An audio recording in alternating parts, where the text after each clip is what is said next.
the Ring with DJ D.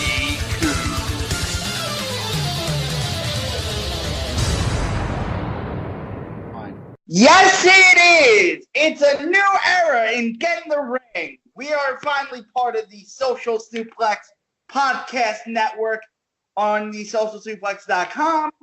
I wrote a little article last week about wrestling and mental health, and I have my co-host, Beast Mike, with me.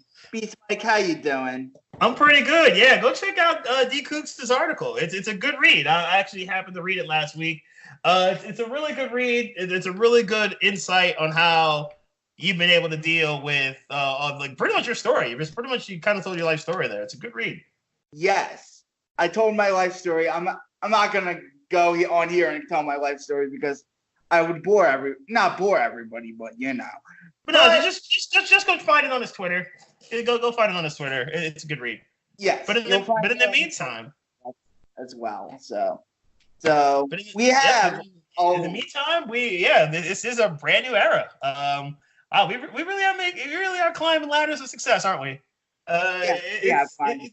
It's a beautiful thing on the Social Suplex Network. So obviously this will go up, and I'll do the editing, and it'll be up probably either tonight or tomorrow, depending on the timing and how much time it'll take me to edit and put it all together. But yeah, we're making moves here. So, rundown of the show today. I pre-recorded an interview with Matt Richards, which, Mike, I forgot to tell you about in our pre-show meeting, but I forgot to tell you. You did mention it before, but yeah, you just have to. I don't know if you're going to send me the audio, but we'll figure it out. I'll send you the audio. Okay. We do pre-production on air here like Voices of Wrestling does. Mm-hmm. Our good friends at Voices of Wrestling. Yep. So it's a new era in Get in the Ring as we start with a new era of wrestling. Yes. AEW makes its inaugural run as of this Saturday night. We're something everyone's looking forward to it. Everyone in the wrestling community is looking for it. This is a big time moment in wrestling. We get this. This is a huge buzz. It's a huge buzz. They've really done this very well. I'm looking forward to seeing this. I'm looking forward to what they're going to do at AEW. Yeah, so it's going to be fun to look at that, preview that show, as well as Money in the Bank 2019, review all the happenings that are going on in WWE in this week. And in future weeks, we'll be reviewing ROH, Impact, and MLW, which you can easily find anywhere as well. So not this week because we didn't have time to watch MLW, Ring of Honor, and I didn't at least. But at least it's a huge week anyway because of AEW debuting, and that was obviously the major story, and all the WWE did with Money in the Bank, and that was obviously the major stuff this week. Plus, Dante Wilder, we might as well get this out the way because this was pretty quick. Wilder freaking blitzed the boy. And basically, we should have known this was coming because of the interview that Wilder gave a couple days before the fight, where he was like, this is the only sport where you can kill somebody and get paid for it. He legit warned him that this could have happened. And then it happened. It didn't even take 3 minutes into the fight. And the beating was real. He basically walked up to him and hit him with a straight right. And it was a good look that the ref stopped the fight because this could have got a whole lot worse if he didn't. So it was really a smart decision by the ref to basically count it to 10 because dude did get to his feet. Breezdale got to his feet, but he would have been no match for Wilder had the fight continued. So very smart decision by the ref to basically just count him out and wave the fight off because this would have got a whole lot worse. Yes, it would have gotten a lot worse. And boy, if this was UFC is the other sport where you could get paid. We're certainly gonna get in on UFC when the time is right. But yeah, so basically the NyQuil was real. If you follow my social medias, I put up NyQuil moments. This was a quality NyQuil moment by Dante Wilder to catch him with that right hook and basically put him out for 10. So this was a well done performance by Wilder, proving once again why he is the best heavyweight. Although I do want to see him and Tyson Ford run it back, or him and Anthony Joshua run it back. Or Anthony Joshua battle. I do need to see those two fights happen. So Deontay Wilder, please get on it. I need those fights. Those are two big money fights. First, AEW or Money in the Bank? We should probably do AEW, and that's the biggest thing coming up. Yes, AEW. You heard about this little event? It's called Double or Nothing. Yes, it is. PR Live pay-per-view is going to have it. The buy-in's going to be on various social media platforms, and we're just going to. Bleacher Report Live is going to have it too. For $49.95. What are your thoughts on the price of the AEW show? Clearly, they're trying to take advantage of the demand. I think it's kind of sort of necessary to do that, just to start it off, just to see how many people would actually buy it and put up the numbers. I know there's gonna be enough people who are gonna have it on, so at least they're gonna make a decent amount of pay-per-view revenue. But it's a bit steep. At least I'm guessing it's. Well, everyone's got HD TV by now, so imagine the $50. It's just how it is. I think it's fine. I think it'll do okay. They're gonna make a good amount of money because of the buzz and the quality of the quality of wrestlers involved here. They're gonna make a good amount of money. I think it's a bit high, but I think it's going to ultimately be okay. Yeah, that's my main opinion on it. I don't think you're running off any future TV viewers by making this pay-per-view $50.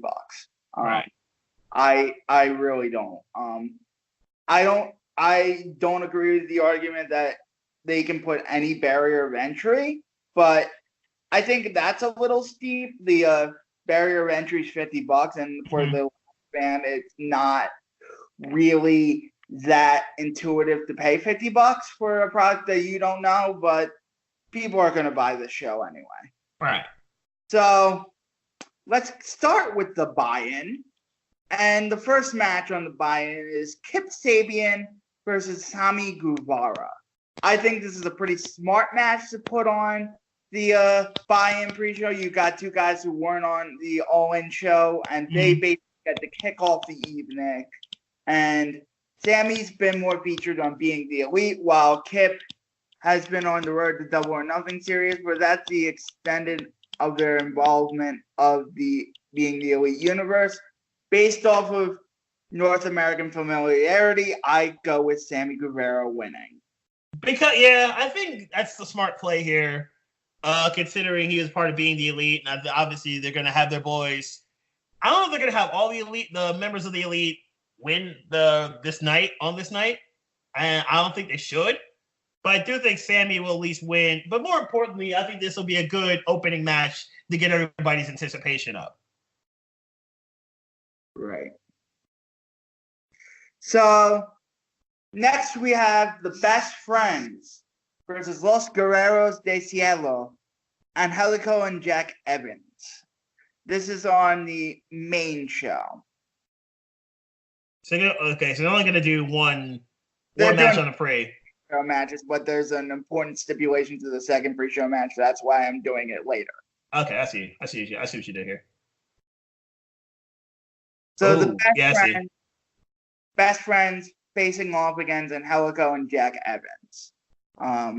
So I think Best Friends could win this match. I think this is a coin flip too. I'm gonna go Los Guerreros with a bit little. I mean, we a lot of us know Trent Beretta from various other promotions, obviously New Japan and Chuck Taylor too. And Beretta was short time in other companies in North America. So I think he does have a little bit of notoriety, but I do think Los Guerreros will pull off the upset here. And Angelico and Jack Evans, I think they'll get the win here. I think the Best Friends are going to get a big push in AEW. Okay. And I think them coming in as heels are like really a good fit for them. So I think the Best Friends are going to win this. So we disagree on one, which is fun because we can actually disagree on pay-per-view results and not have the pay-per-view result be so obvious. Ugh, WWE. Yeah, no, that's not a shot at all. Yeah, okay. So we have So next up, we have Aja Kong, where you could a 6-woman tag between.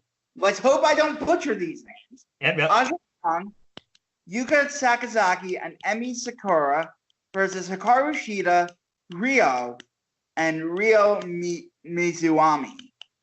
I think I butchered the last. So there's Riho Abi and Rio Mizunami. Those are the last two names that Deku's just named here. I'm going to go good 6-woman tag here. I'm gonna go with Aja's team.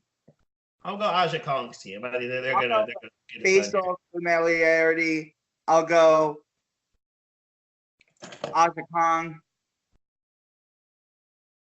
But this is going to be fun. 6-woman tag. These are 6 of the best Joshi wrestlers in the world. Next up, we have the Casino Battle Royale on the Double or Nothing pre-show buy-in. The winner gets a shot to be the new AEW champion versus the winner of Omega Jericho.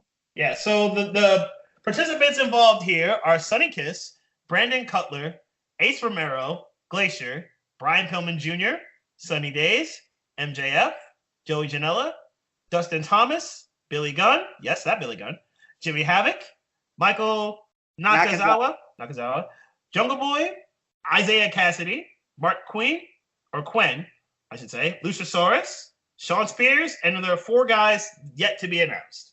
Of the guys that are named, who do you think wins? And then give me a wild card of who wins. Okay, so here. John Moxley is the obvious one. Yeah, that's the obvious TBA. And in theory, he's going to be probably the guy who wins this. But if I couldn't pick him, since we don't know confirmation that he's in the match or not. I pick John Moxley as the winner, but of the guys that are announced, I say MJF.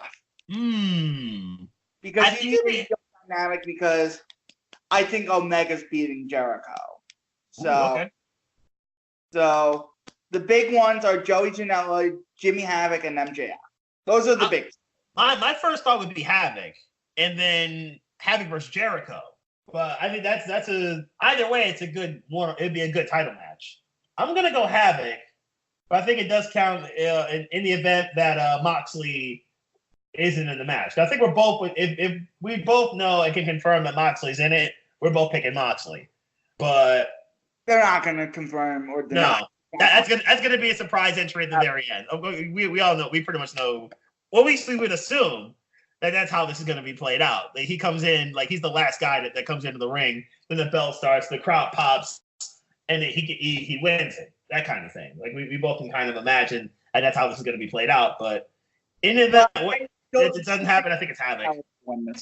If you have Jericho win against Omega and then do Janela Jericho, which would also be entertaining. That would strictly be for the entertainment value. That would strictly be awesome. Although Havoc versus Moxley would be great. That would be great television. Oh, that would be great television. In a death match? Yeah, that's what I'm saying. That would be great television. How physical those two are? Yeah, no, that would be excellent television. That's a good rival. That's a good secondary rivalry you can have right off the bat, or a primary rivalry right off the bat. However they would play it, and then Janela versus Jericho would be an excellent for the mic work, for the promo stuff that Janela and Jericho could do would also be excellent. So there's a lot of ways this can go here. And the MJF and Omega, so you might have your 3 best rivalries right there, right off the bat here. MJF, Omega, Janela, and then Jericho, and Havoc and Moxley. If Moxley's in really in AEW, that could be 3 primary rivalries right there. You got stuff you could just build off of right off the bat. Right. Assuming Pac's not in the picture with Adam Page. Exactly, right, exactly. Everything. Or they change directions with Pac. So SoCal Uncensored, SCU versus Strong Hearts. Shima, T-Hawk, and El Lindaman. I'm going to go SCU. Now, SCU, for those who don't know, is Chris Daniels, Frankie Kazarian, and Scorpio Sky. I'm going to go Strong Hearts here. Oh, okay. I think they're going to put on the OWE guys strong. I can see that. That's a respectable way to do it. I can see that. And SCU doesn't get hurt by losing. No. They'd be fine. They'd be fine with losing this particular match because they're going to be strong right off the top anyway. Yeah. It's fine. SCU could lose every match and still be over. Let's be honest. Because of the wrestling, because of the quality, right? Because of the quality of matches. Because they're over. Right. Britt Baker versus Nyla Rose versus Kylie Ray. I'm torn between Baker and Ray. Because I like both of them. You think who? Nyla Rose. You think Rose wins? Yes. I'm going to go Baker, but this is a tough one. But I'm going to go Baker. I like this. Oh, baby! Yes. That's also true. Very true. I'm gonna go Britt Baker. I think it's gonna be highly entertaining. Yeah, Dr. Cole, baby, indeed. I'm going Dr. Cole for the AAA World Tag Team Championship. Young Bucks, Lucha Bros. I'm gonna go Bucks. It'll be highly entertaining, and there needs to be a super kick counter at the bottom corner of the screen. But I'm gonna go Bucks to win this match. I go Bucks as well. This is going to be a really good match, though. Oh, it will be phenomenal. Cody versus Dustin Rhodes. Interesting. Yep, brother versus brother. I like it. I think that's a good way to do it. Ultimately, I think Cody wins, but I think it'll be a good match. Yeah, I think this will exceed all expectations. Dustin's still a fantastic wrestler. Yep. Cody has gained a thing of his own. It'd be a solid one-on-one. This will probably be the show stealer of the evening. Working Boots will be on. Yeah, so I'm gonna go Cody, but I think it's gonna be a good match. And then your main event, presumably, the winner faces the winner of the Casino Royale Battle Royal. Jericho Omega 2. Jericho Omega 2. Jericho Omega 1 was a classic of last year at Wrestle Kingdom. Highly entertaining from start to finish. Really good no DQ match. I think Jericho evens the score at 1. Oh, I think it's an excellent match, but I think Jericho will even the score. So you're going with Kenny. Jericho wants credit for everything that AEW is, and Omega's the guy that the hero to save AEW. So Jericho. I think Jericho loses 2 matches, once to Omega, and then he loses to Okada. Jericho can lose every match, and he's still Teflon. Jericho's Teflon. Jericho's Teflon at this point. Yep. He will be over regardless. All true. All right, so give me your match. What's going to be the match of the night? What do you think is going to be the best match? I think the 6-woman tag. Okay. Dark Horse for SCU versus Strong Hearts. Really looking forward to that. I think Bucks versus Lucha Bros is going to be the best match. Yeah, Bucks, Lucha Bros, and then the Rhodes Brothers in a one-on-one is going to be my dark horse. So this is how we're going to do Raw and SmackDown because I don't feel like reviewing every. And we probably shouldn't because it's we should probably just stick to like the main stuff for Raw and SmackDown. Let's just do Money in the Bank and do the Fallout. Yeah, sure.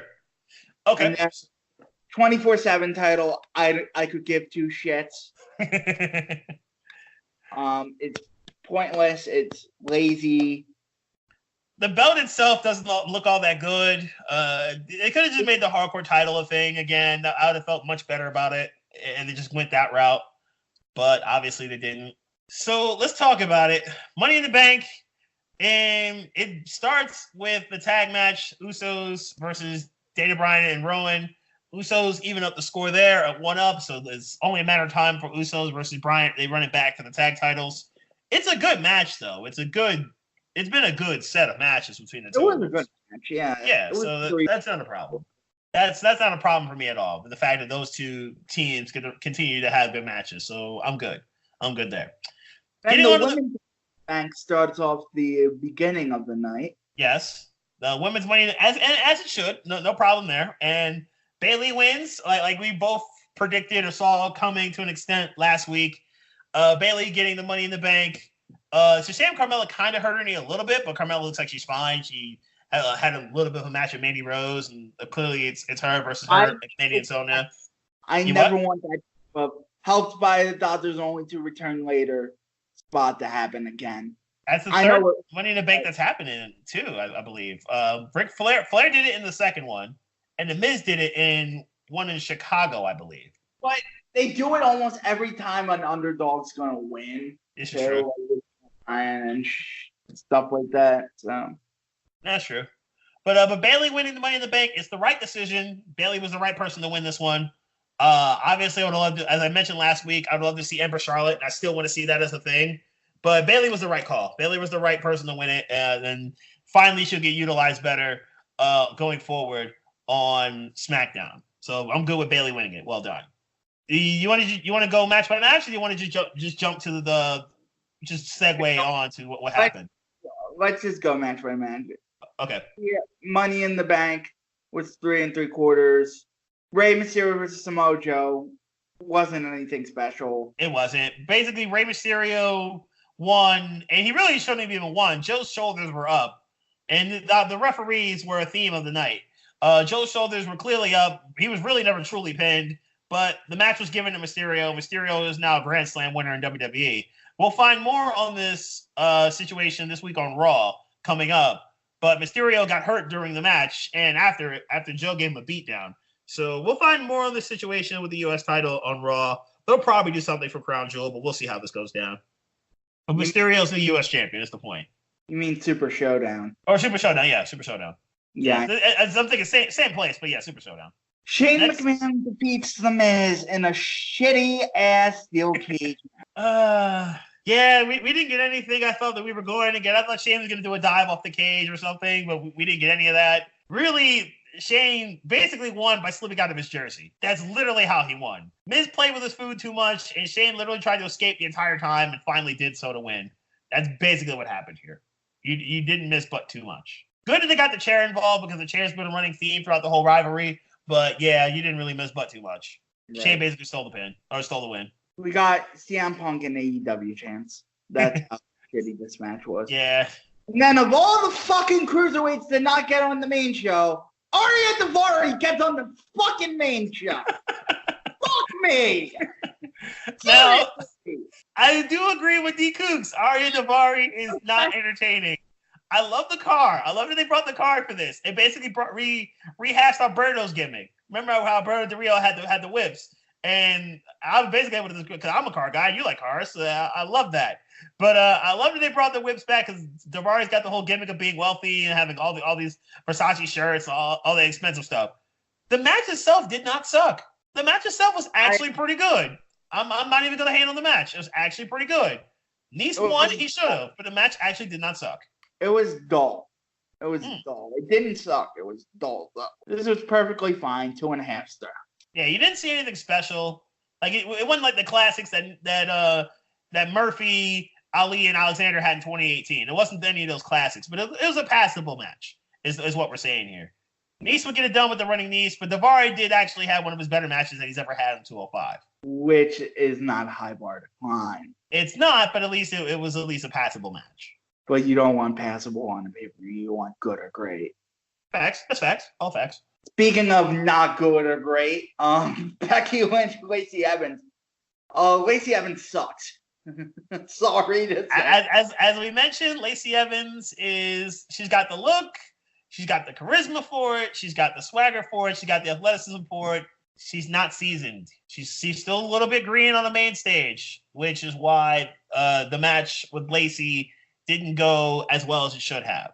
This was a 2-star special. It was nothing super special about it. Becky made her tap out, and then Charlotte did the smart decision and basically challenged Becky right away for her match. That was the better of the 2 Becky matches.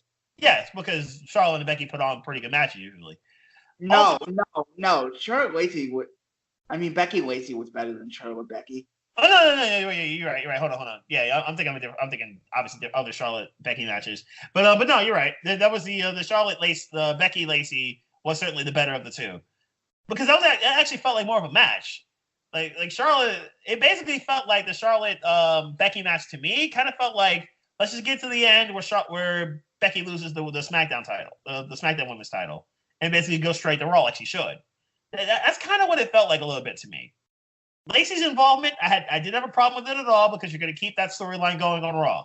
No problem with it whatsoever. Which is stupid. What, Becky and Lacey? Well, what other heel are you going to have face Becky right now? Stupid. What, and then she got down after the match, and then Bayley wins. Bayley cashes the Money in the Bank, which, again, I had no issue with it. I didn't have an issue with Bayley cashing in the same night at all. I had no problem with it. Charlotte does not need to be champion right now. And I'm perfectly fine with it. It's something new. It's a fresh face as champion. So I have no issue with Bayley winning, cashing in Money in the Bank. I guess it was a cool moment for Bayley, but it just feels like smoke and mirrors. You don't think Bayley's gonna have a long title reign? No, I don't trust it. Based on how much they love Charlotte, I understand your thinking. I completely understand your thinking based on how much they love Charlotte. What I like, and then this pay-per-view became a total waste of time once Roman Reigns and Elias did a 15-minute fucking segment. It's basically a promo. It wasn't even a match. It was basically the match on SmackDown was way better than this one. It's basically Elias hit Reigns in the back of the head with a guitar, cut a promo, dissing Hartford. This was a dud. It wasn't a match. It's basically Elias promo so that Romo can recover, Superman punch spear, win. There was nothing to this. It really wasn't anything there. But let's call it what it is. And then to the only redeemable part of this pay-per-view, because the men's Money in the Bank was rendered obsolete when Brock won. Can we just say Brock? And we'll talk. Yeah, I mean, you want to talk about it now and save AJ stuff for last because that was a classic. Yeah, we might as well talk about it now. Because I just want to continue my bitter grapes. Yep, let's talk about it. Oh yeah, we had Kofi Kingston, Kevin Owens. That was a good match too. No, let's do that. Let's not act like that wasn't a good match. That was a good match. It was okay. It wasn't anything spectacular. Right. Lucha House Party got murdered by Lars Sullivan for some reason. What the fuck was that? Basically, Lars Sullivan to have more victims. As he followed, the Lucha House Party was dumb enough to challenge him to a fight on Raw. Let's just get out the way. You had 7 guys kill each other for Brock Lesnar to run in. And then make Mustafa Ali look fucking stupid. I love how Ali clapped back on Twitter. I love how Ali clapped on him. That was good. But yeah, let's talk about this Money in the Bank. Sunset Flip Powerbomb was nuts. Whew. Okay, so the Sunset Flip Powerbomb by Almas on Ali was dope. McIntyre basically tossing Ricochet out of the ring through a ladder was insane. Michael Cole with the call of the night saying, "What's wrong with these guys?" What was the one where he did that? Was it the Powerbomb? Was it Spanish Fly? Yeah, the Spanish Fly. It was a 4-star ladder match. It sure was until Lesnar's music hit. It was just like, and we were both watching and we're like, no. I still hate match 4 stars. It's just a shitty ending. We both hate the ending. I talked about it last week. The DQ's worst nightmare of Corbin winning the Money in the Bank and then cashing in Extreme Rules in Philly. This is worse than that. To me, this is worse than that because look at what you've done here. You basically said, Vince basically said to himself, "We're losing ratings. I know. Let's give Brock the Money in the Bank." No. Money in the Bank is supposed to be a star-making match. It's supposed to be a match that launches somebody's career. It's supposed to be a match that puts somebody on and says, "Okay, you're the next guy." You had 4 great choices to be the next guy. Almas, Ali, Ricochet, and McIntyre. You had those 4. That could have, you could say you can win the match and keep it pushing. You're the next guy who's going to be a world champion that can carry Raw or SmackDown. Why would you give it to Brock? Makes 0 sense to me. Makes 0 sense. But in consolation, you might get a Brock death match, which could be good. Now, yeah, and then I'll say this in Brock's defense. At least it brings back the surprise, the shock value.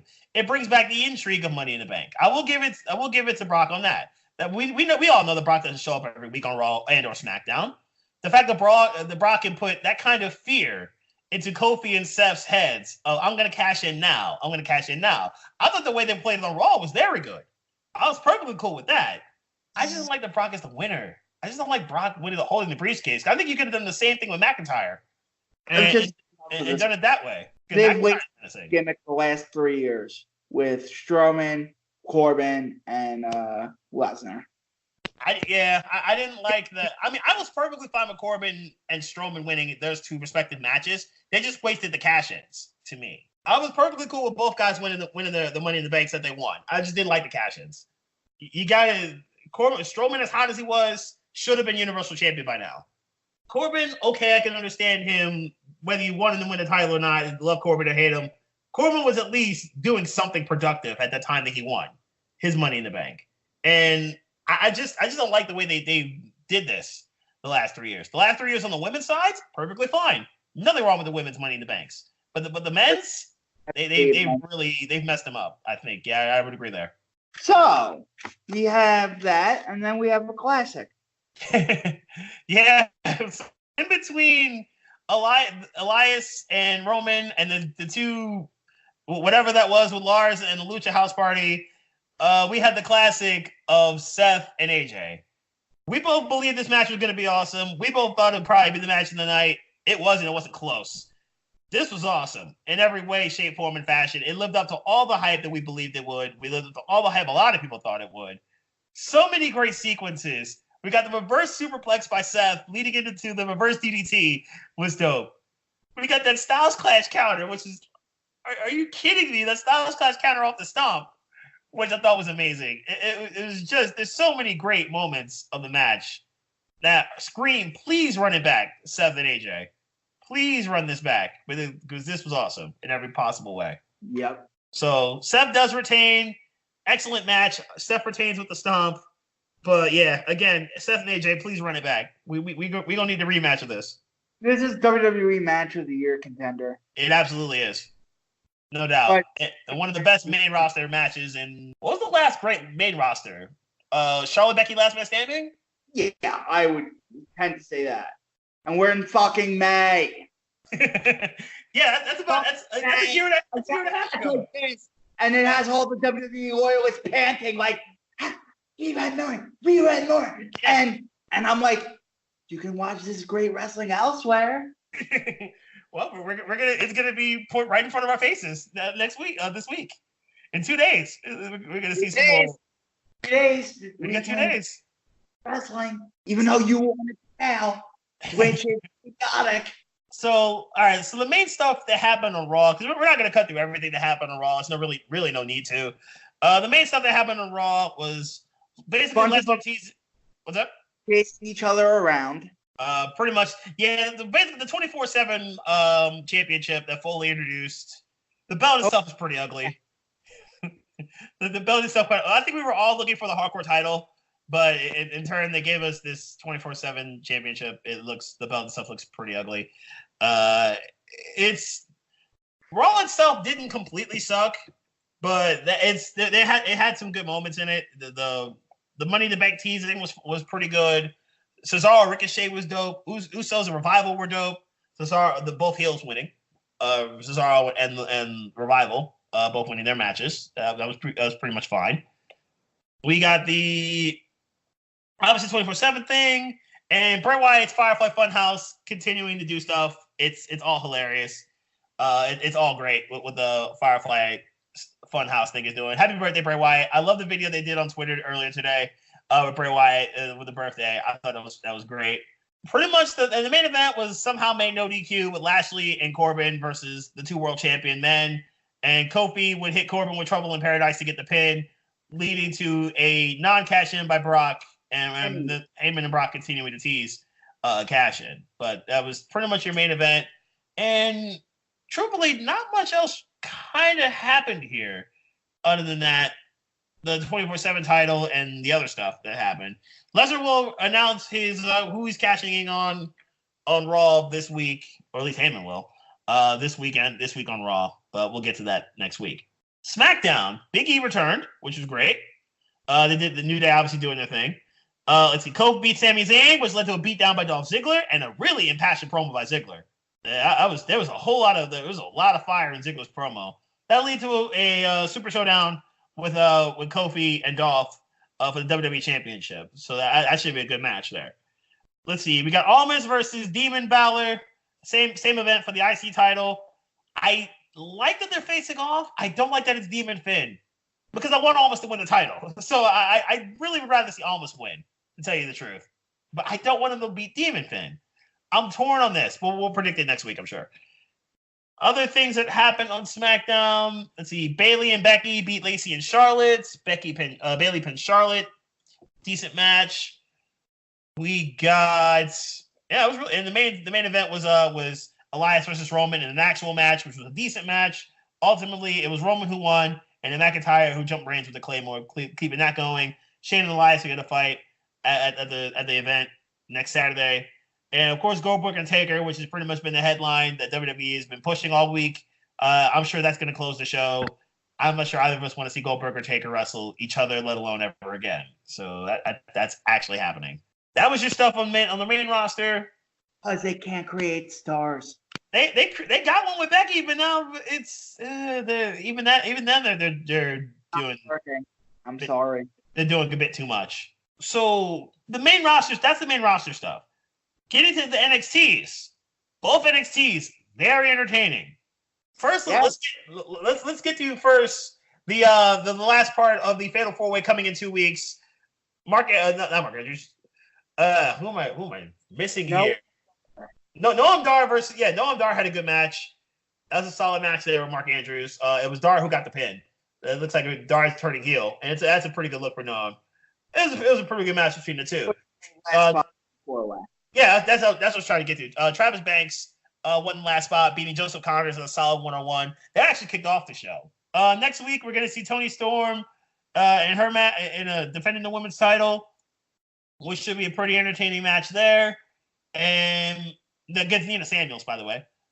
Nina Samuels basically got under Toni Storm's head, and Toni basically asked for the match, and it's going to go down. But really, this whole thing was teasing Dunn Walter, too.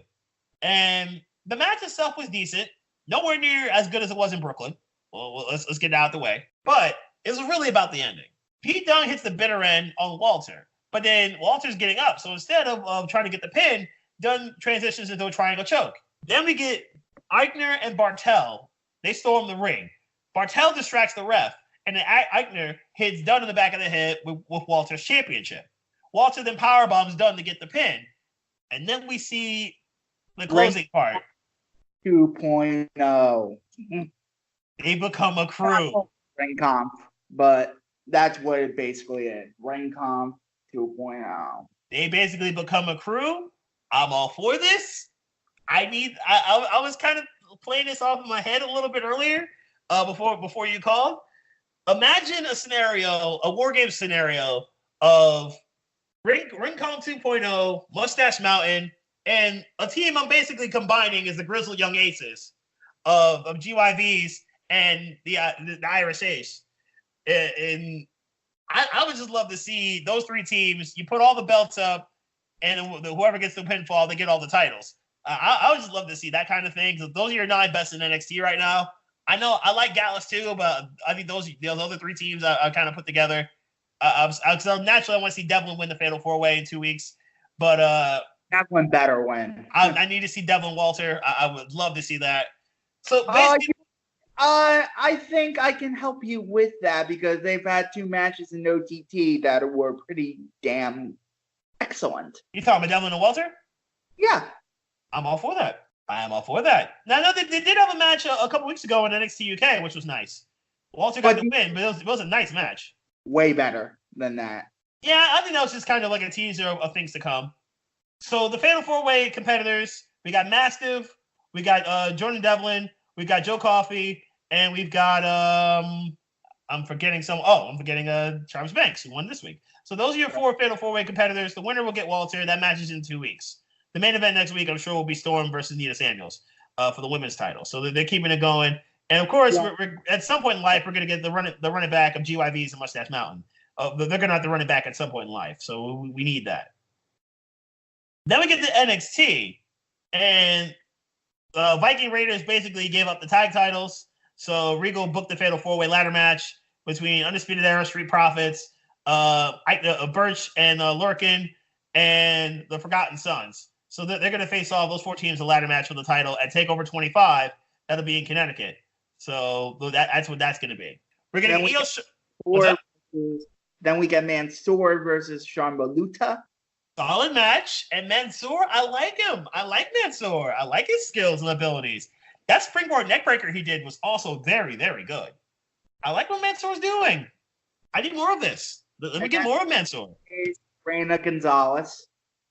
Yep. That was a so far not bad. So far that was a pretty solid match. Candice LeRae getting the pin there, winning her match. Nice, beautiful, effectively a lion saw is what she does. It's a really good moonsault. So I'm all for that. Good job, Candice LeRae. Then we had Gargano and no. Before that, we got the horsewomen. Basically jumped Candice. And right. Io Shirai snapped. Io Shirai absolutely snapped and spazzed with a Singapore cane and basically destroyed all three horsewomen, especially Shayna Baszler, setting up their match for the women's title, Baszler versus Io, in a couple weeks at the TakeOver 25. We got a good promo of Velveteen and Tyler Breeze, where basically Tyler Breeze was Velveteen before Velveteen with all the vanity and like, I got to have a spotlight, that type of deal.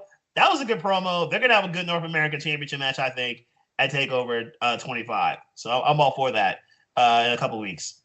Then we get a solid tag of Fish and O'Reilly versus Undisputed versus Matt Riddle and Johnny Gargano, with a little bit of help of Adam Cole and Roddy Strong.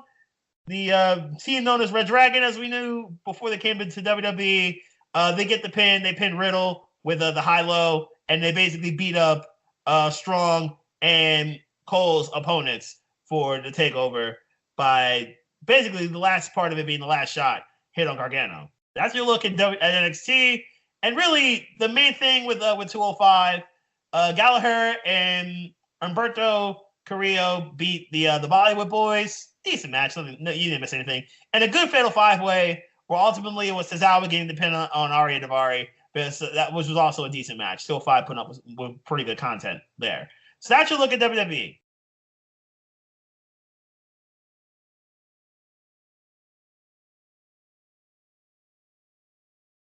Yes. So we have an interview. I conducted an interview earlier with Matt Richards from the Greatest Match Ever project that we are watching back, and we'll be right back with that. Welcome to this segment of Get in the Ring here. I am Matt Richards with me, a.k.a. Capital Truth, a.k.a. Cap, on the Greatest Match Ever board and on the Pro Wrestling Only board. How you doing, Matt? I'm doing great. How are you? I'm doing well. I am intrigued by this Greatest Match Ever thing. We're going through 2 matches a week on our Greatest Match Ever podcast segment on Get in the Ring, where we watch 2 of the 100 matches starting from 199 to 2-1. And we're going to take a deep dive, and I'm going to comment on some of the nomination threads as well. Sounds great. Just bring this project to light a little bit because it didn't really have the response of the Greatest Wrestler Ever project, which was huge. Yeah. What spawned this Greatest Match Ever project? Yeah, so it started a couple of years ago.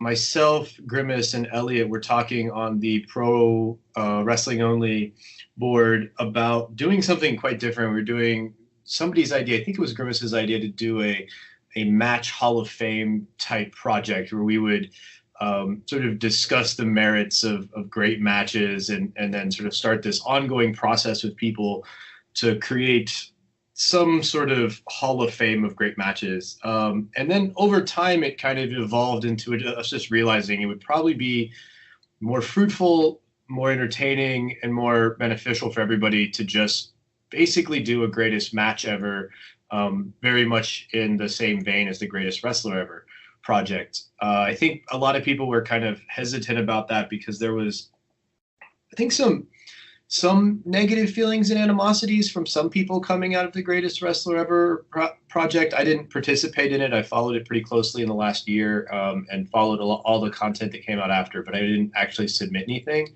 So I think there are a lot of people who are not really interested in doing another Greatest project. So I think that accounts for some of the drop in participation, some of the people who just really weren't compelled to come over, at least for this first round, this first go at it. But ultimately, I think we ended up with a pretty solid group. We had 14 ballots, which doesn't sound like a lot, but I think when you really look at the kind of parity that we had and the number of matches that we had nominated and getting votes, it wound up being pretty significant, I think. Yeah, you had 491 matches getting votes in total. Yeah. Which is ridiculous. You're like, you think of all the which doesn't even scratch the surface. Right, exactly. Of great matches and stuff like that. And then you have this nomination process like the Greatest Wrestler Ever Project did.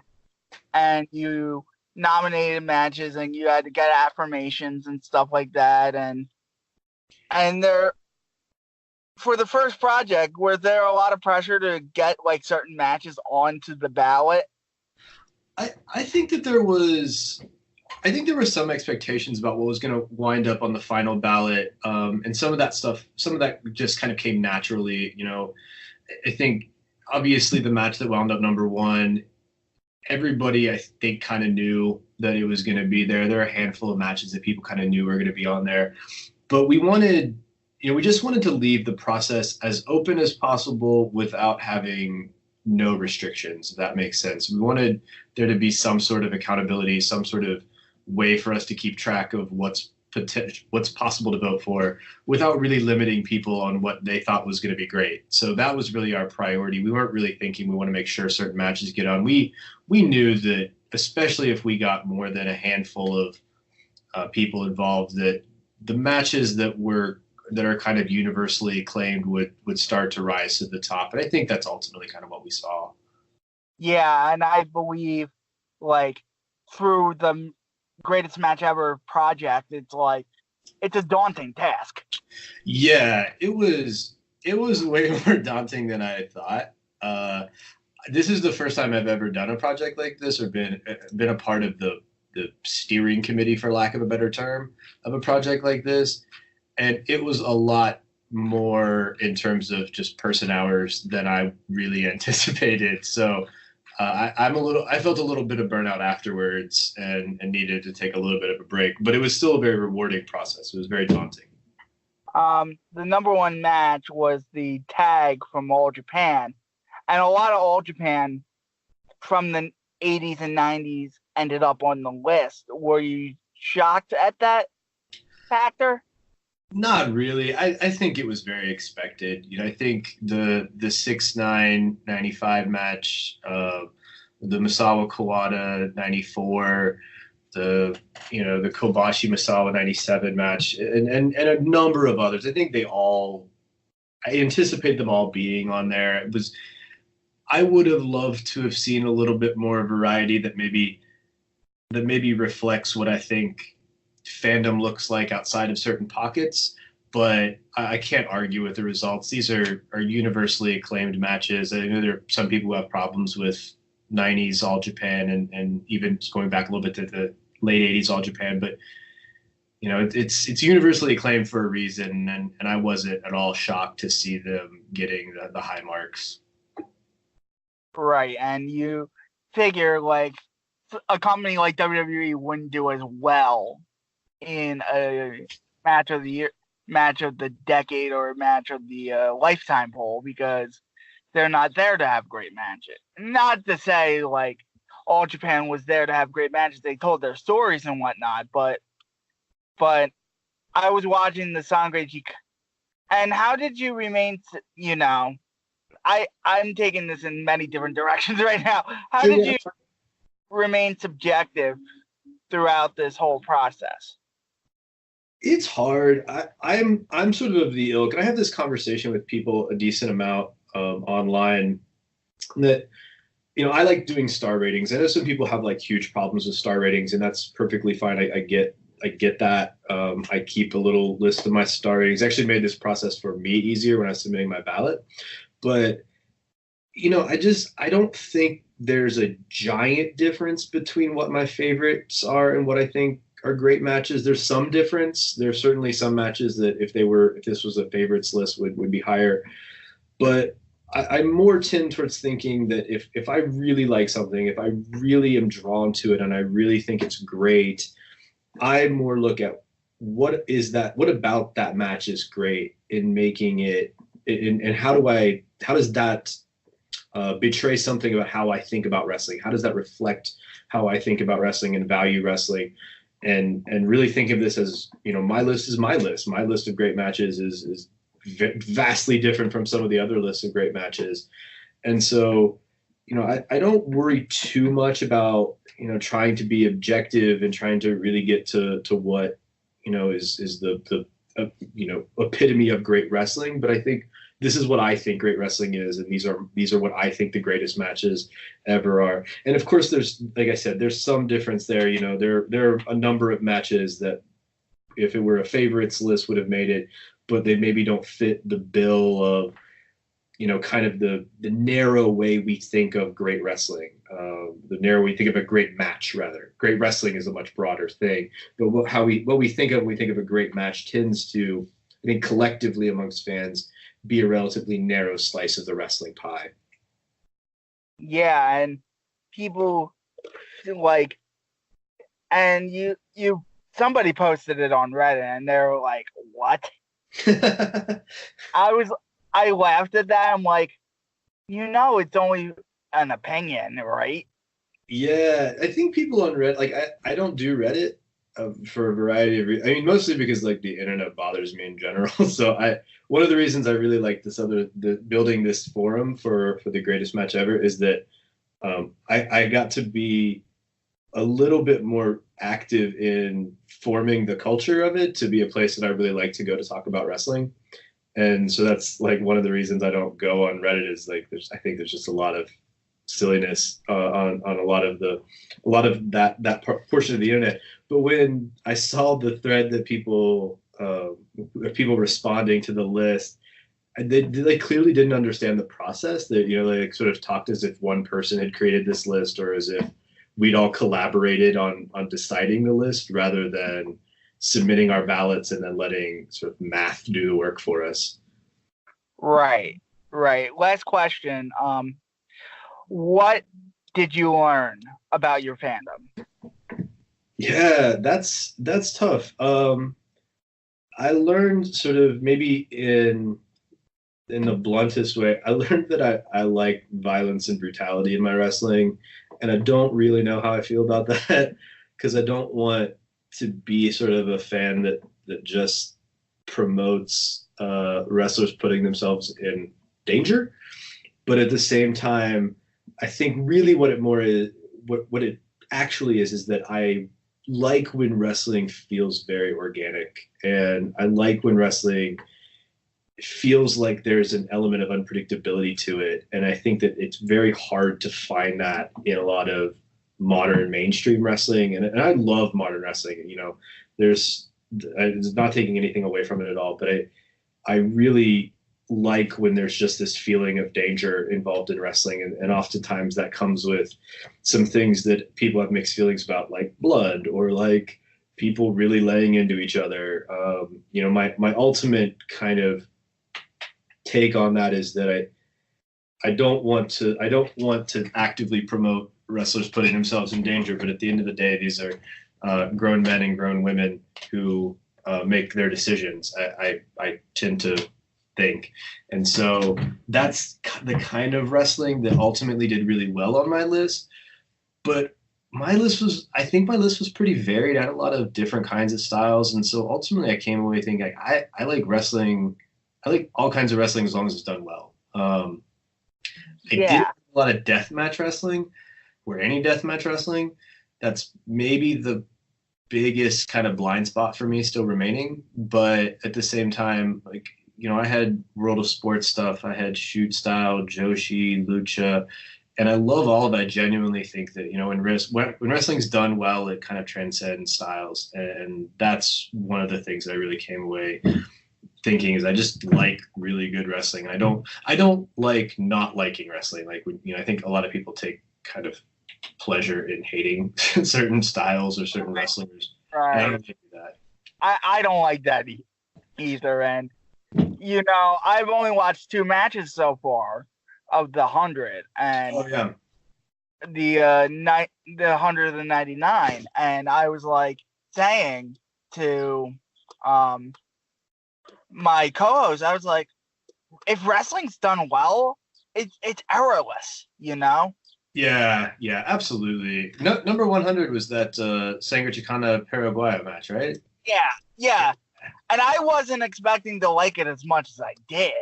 Good. I'm glad you liked it. I was the high vote on that match because it shot up my list at the last minute. I was really happy to see it. It made the list. Yes, it was a very good match. Like the darting suicide dives and everything like that, the crowd brawling. Yeah, and just a lot going on there. It held up really well, and that John Cena Umaga match was fan-freaking-tastic. I've seen that before, and yeah, I'd rewatched both of those for the project itself. I didn't get time to rewatch everything, even some things that I listed in terms of just for the specific project, and that was the thing. That was I think the best thing about this project. It just gave me a lot of excuses and reasons to go watch great wrestling. And I'm never upset when I do that. I'm never upset about time spent watching great wrestling like this. And so that was, going back and watching Umaga and John Cena play larger than life superheroes, and then watching Sangre Chicana and Paraguay just beat the living hell out of each other. That's a good time. Yes. Thank you for joining me today. Yeah, absolutely. No problem at all. And you can find them on the Pro Wrestling Only and Greatest Match Ever, gweproject.freeforums.net. I was about to say .com. Yeah, we got to get a better URL for that, but for right now, that'll work. Right. Thank you. And we're back with the greatest, with Get in the Ring here. Was there any other news and notes that you had before we get into our greatest match ever? Let's see. I think we covered everything. We started the show with the Wilder KO as he destroyed his latest victim in Briesner in middle of the first round KO there. We obviously talked about AEW, and we talked about all the stuff that happened in WWE on all 5 shows. Oh, right. So we pretty much covered all that good stuff there. So and NJPW Best of the Super Juniors is happening. Yeah, let's talk about that. A quick rundown of it's been 8 nights down. There have been some really good matches here. They're at the Kirk and Hall shows right now, which have been very good. Shingo versus Dragon Lee from tonight's show was very good. And Will Ospreay Bandito was excellent as well from Korakuen Hall. So here are the standings. Shingo is 5-0 with 10 points. Taiji Ishimori is 8. Dragon Lee with 6. Sho and Marty Scurll with 4. Jonathan Gresham with 6. Tiger Mask and Teton and Yoshinobu Kanemaru with 4. And Taka Michinoku with 0. We have a 3-way tie in B block for first place. We have Will Ospreay. Phantasmo, and Ryusuke Taguchi. Robbie Eagles and Yo have 6 points. Bandito and Bushi have 4 points. Rocky Romero, Doki have 2, and Ren Narita has 0. So that's your Best of the Super Juniors wrap up before we get into the greatest match ever. So this is number 98 in the greatest match ever poll for the 2019 year. And it is a match from All Japan Pro Wrestling, 5/23/96. It is Jun Akiyama and Mitsuharu Misawa versus Toshiaki Kawada and Akira Taue here. And then our 97 match is from 1996, later in the year. It's Bret Hart versus Steve Austin at Survivor Series of 96. Man, So think back to 1996 for us. What a quality year was that? We got just looking at random stuff that happened in '96. You're thinking, my birth year. yeah, yo, all right. It's your birth year. Word. Nice. I'm just looking. Let's see. Yankees. MLS was a thing. Yep, the Yankees dynasty started. This was the Yankees title where they beat Atlanta in 6. This was at the start of the year. The Cowboys basically had their dynasty capper, winning their 3rd in 4 years. Now, basically, Barry Switzer won with Jimmy Johnson's players. We got Zelda Ocarina of Time, Super Mario 64. Well, basically, the N64 came out in June of '96 in Japan, and basically became a top tier console with classics like Mario 64, GoldenEye, Ocarina of Time coming out within the next couple years. But within this first year, it came out with those classics, and then Smash Brothers in '98. But it came out with, that was a big year. We had the Bulls' 4th championship was in '96 as well. So the Bulls, that was the Jumpman, that was the 70-win Bulls team. The 72-10 Bulls team that won the NBA championship, beating Seattle. So that was another great thing of 1996. So 96 was quite a year, and it was quite a year in wrestling, as we know. So let's get to this match. Ready to go? Ready to go. Akiyama Misawa versus Taue and Kawada. We didn't obviously count down, but but we pretty much caught it at the same time.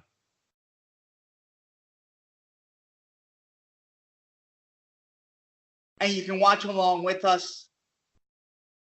The match is on YouTube. You can easily look for it. I'll include a link into the description. Look at that. That's babyface Drew Nakayama right there. With my guy clean with it. My guy clean with the clean shaven. Drew Nakayama's the blue tights. This is unlike last week where we didn't know which one was Sangre Chicana and which nobody legitimately described it. So basically, D-Cooks had to, as I was basically describing the match, D-Cooks basically had to rummage through the online database to find who was who. He eventually figured it out, I think, right before the first fall. Yes. And we went from there. The match itself was actually really entertaining. I recommend everyone go back and go watch the hair versus hair battle that was. Yes, and that 99 match was very good. John Cena Umaga. Yeah, the last man standing was. Always in the red tights and Kawada's in the black and yellow. Misawa's in the green and white. And Akiyama's in the blue. Akiyama and Misawa. All right, word. And the tag titles are put up. This is for the All Japan Tag Team titles. Ring announcer couldn't even get him up. He basically legitimately held him over his head both at the same time. Yeah. Akiyama is in green, you say? Blue. Akiyama's in blue, and then Misawa's in green. Got it. Misawa has the longer hair as well. Kawada is in the black and yellow. And Akira Taue is in the red. Always in red. And this is actually the anniversary of that match. Oh, shoot! Perfect timing, Dukes. This is perfect timing. This is the anniversary. Yeah, so this is literally the 23rd anniversary of this match. We kid you not. We record this on the 23rd. We kid you not. This is the kind of content we give you on Get in the Ring. We give you these little nuggets and tidbits here. So yeah, this is the anniversary of the match. The timing is very real. Good timing. So let's get to it. So we got Taue in the ring, and we got Akiyama in the ring. And the Collar Rebel tie up to start the match. As Taue backs Akiyama into the ropes. We get a clean break. Normally when it comes to these matches, I usually do a lot of the play-by-play, and Deku's would follow in. But we do trade off each other. Oh. Nice shot by Taue. He's there now. And responding kind. Akiyama with the chop. Both guys kind of feeling each other out here. Taue looked disgusted at that. He did kind of look insulted with the chop. So we get a side headlock by Akiyama in the middle of the ring. Just trying to feel each other out, obviously. All the ropes goes Akiyama. They match shoulders. No one moves. We're going to try this again. Oh, no. He tried it for a boot. Taki did. He tried for a second boot. Glancing blow. Leading to a nice forearm by Akiyama. Side to suplex. Nice. Nice suplex right there. Get cover to hook the leg. Easy kick out. Basically 1.5 count. Oh, God. It's like that. Masala goes to work with the tope. The tope suicida through the middle rope.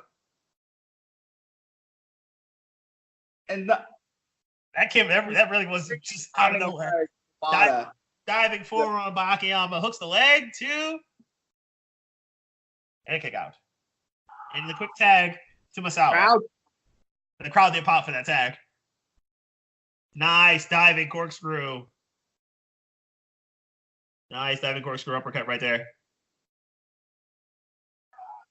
Ooh, nice running forearm by Akiyama. Ooh, nice. Beautiful spinning heel kick by Masawa. Masawa with the hook of the leg. And a kick out. Double underhook. Tiger Driver 97, 96. Tiger Driver 97 before that was a real thing. There was the Tiger Driver 91, which was the one where you can spike somebody right on your head. But that one was the 97 version, basically. Nice boot by Kawada. As Kawada finally gets involved in the match. Also a nice DDT by Taue. Taue finally tags in Kawada to give himself some much-needed rest. Kawada's about to go to work. Just some swift, quick kicks to the head. And a final one that sends Masawa. Oh, no, he was going to get suplexed, but got it blocked. Masawa battles back. Went for a roaring forearm. Oh, no! No! You weren't supposed to get dumped on your head. That was a back suplex that went very, very wrong. No, that back suplex. That was not supposed to happen like that, I'm sure. Now that we understand D-Coots' jaw is on the floor, your thoughts on that back suplex, D-Coots? My thoughts on that back suplex was, damn. And a kick out. The kick out by Masawa. He kicked out, yes. Because this is 90s All Japan. Head drops galore, man. Yeah, I believe that. These are 4 dudes who have very sizable heads. Ouch. Ooh. Basically, body slamming into the top rope. Basically, a guillotine kind of effect there. Nice clothesline right there. As he keeps wrist control. We're going to do this again. As he keeps wrist control. Kawada. Taue, actually, I should say. Keeping the wrist control. And the third straight clothesline. He does not hook the leg. It wouldn't have mattered because Akiyama came to break it up. Masawa is taking a bit of a beating. But quick tags. Smart tag team wrestling. And nice knee drop to the back of the head. As Kawada's back in the ring. Kawada also focusing on the back of the neck. Obviously, the back suplex is what started all this. The knee drop. And now another knee drop. Ooh. Solid knee drops to the back of the neck. 2 elbows in between. This time, the leg is hooked, but a kick out. He's keeping the pressure on the back of the neck. It's a very smart, sound strategy there. Good psychology right there. I'm all for it. Keeping control of the neck. Let's see what. Just wearing him down. Now, Kawada's into the ropes, kind of, but the referee is not breaking it up. But we are going to get a clean break and a clean forearm by Masawa. Nice boot. Kawada with a nice big boot. Just eating those boots. And tag in, back to Taue. Good tag team wrestling. I'm all for it. Nice boot. Nice boot. That was solid. Back suplex? No.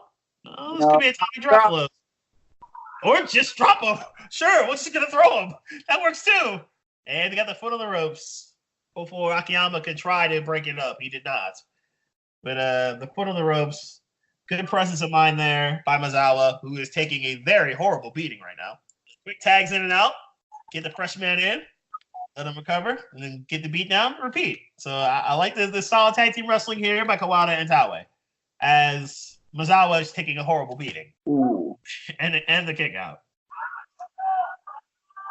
Clearly, the back of the neck has not been treated very nicely. Ooh, no. Nice Body slam.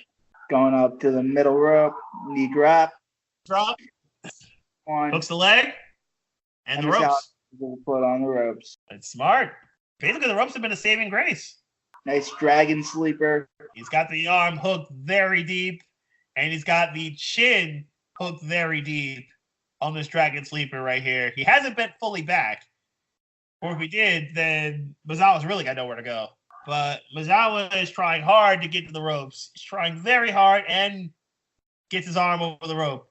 And then gets pulled back to the ring, and then we get back to it. A little bit of an abdominal stretch.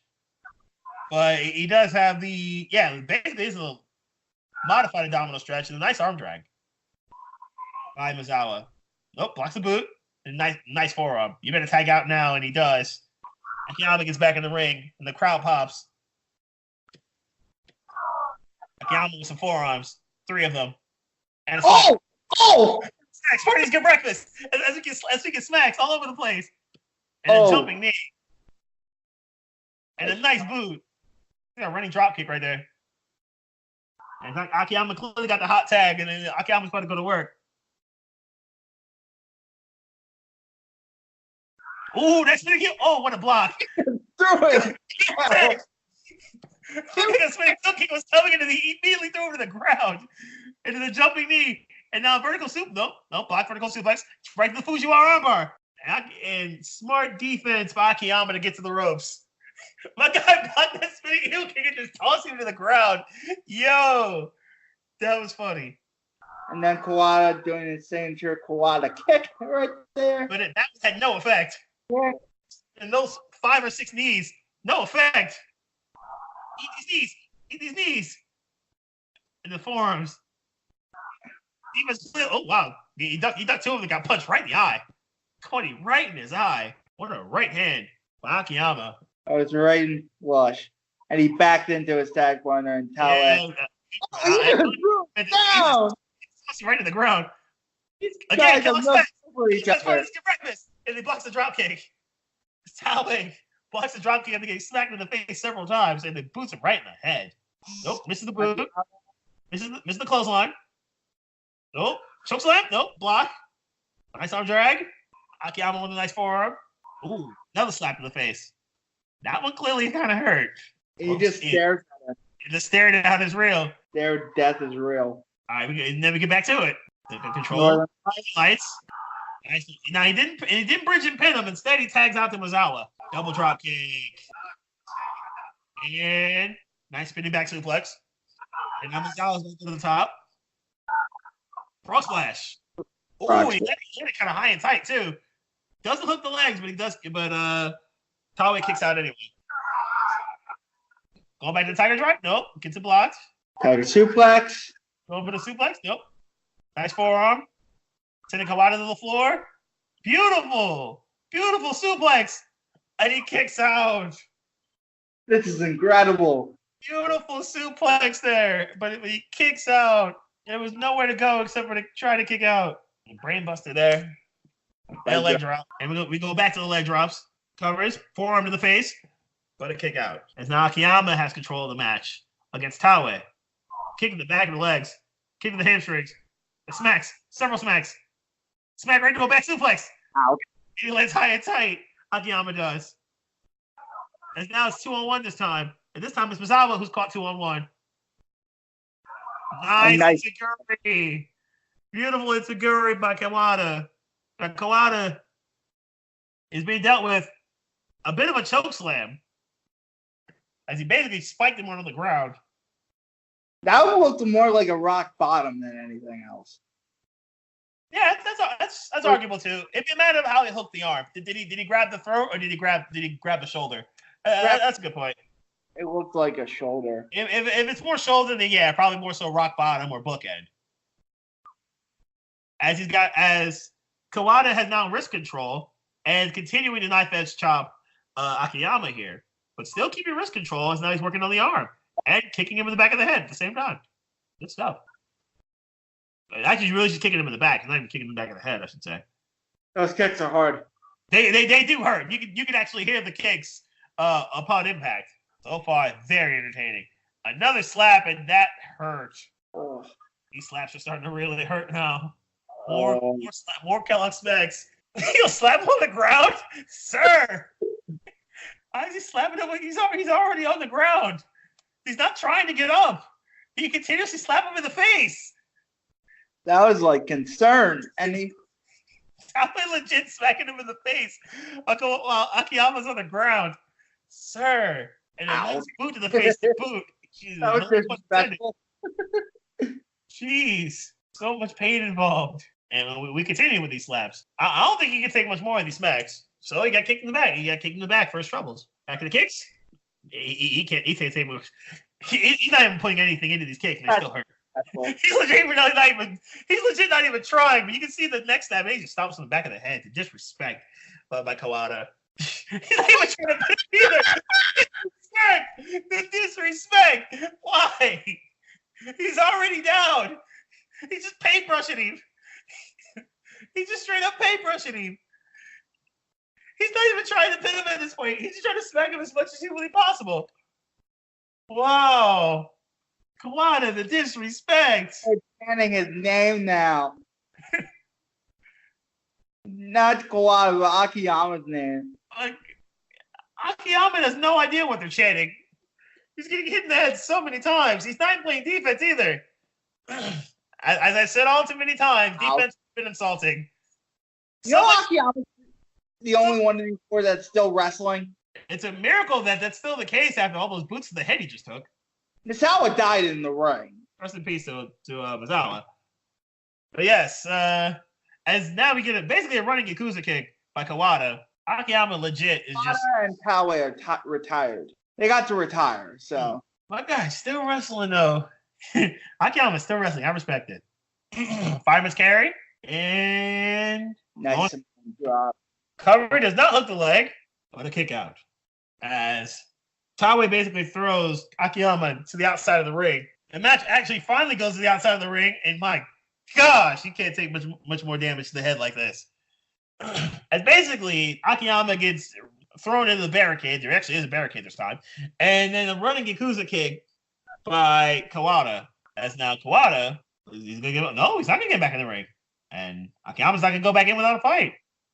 Although Akiyama is basically out on his feet and now on his back after another boot to the face. Taue. Oh. That was nice. And then a kick out, 3 hook the leg. He needs a tag desperately. You're not kidding. My guy needs a tag and an ice pack and some NyQuil. No, he's getting the NyQuil. The NyQuil is coming from his opponents. He's not getting the traditional NyQuil. The hook's in the near leg, but he's still kicking out. This dude tough with it. He keeps kicking out. Gotta give him that. Some Z-Packs. He's gonna need all these things. It's a shame for him that Icy Hot was not invented for many, many years after this match. But his powerbomb, nice powerbomb, and he stacks him up. Meanwhile, another boot to Masawa in the corner, but Taue could not get the pin. Oh no! Oh my God! Like I can't take much more of this. You can't take much more of this. Yeah, it's a chokeslam. And Kawada runs interference, basically taking out Masawa. Oh no! The boot. Oh, he's cooked. He's cooked. It basically saves his own life. Masawa basically responded to the guy by doing the same. You better drag him in the corner ASAP. There you go. Smart. Drags him right to the corner, and then reach out your hand, my guy.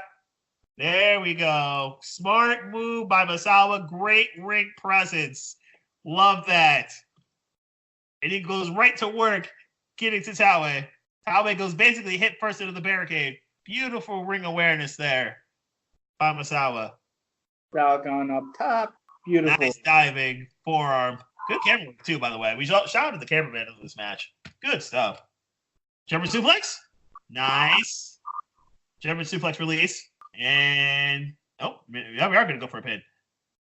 Kind of got them a little too slow, which probably allowed Taue to kick out. But it was not a terrible idea. And a little bit of a side headlock. Yeah. Cover face. He does have it in pretty deep, but he's basically covering the face. Taue is basically able to inch his way to the ropes using his lower body. Clubbing blow to the back of the head. Misawa. Misawa goes off the ropes. Eats a big boot. And then, go for the Tiger Driver? Nope. Gets that clothesline. No, that's not happening on my time. Nice boot. Big boot.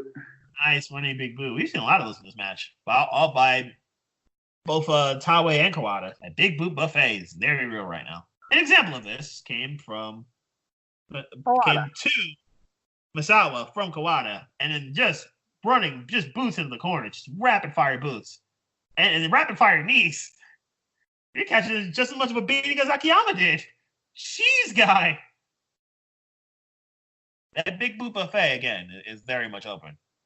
Oh, I just remembered their tag team name, Kawada and Taue. The tag team name? Holy Demon Army.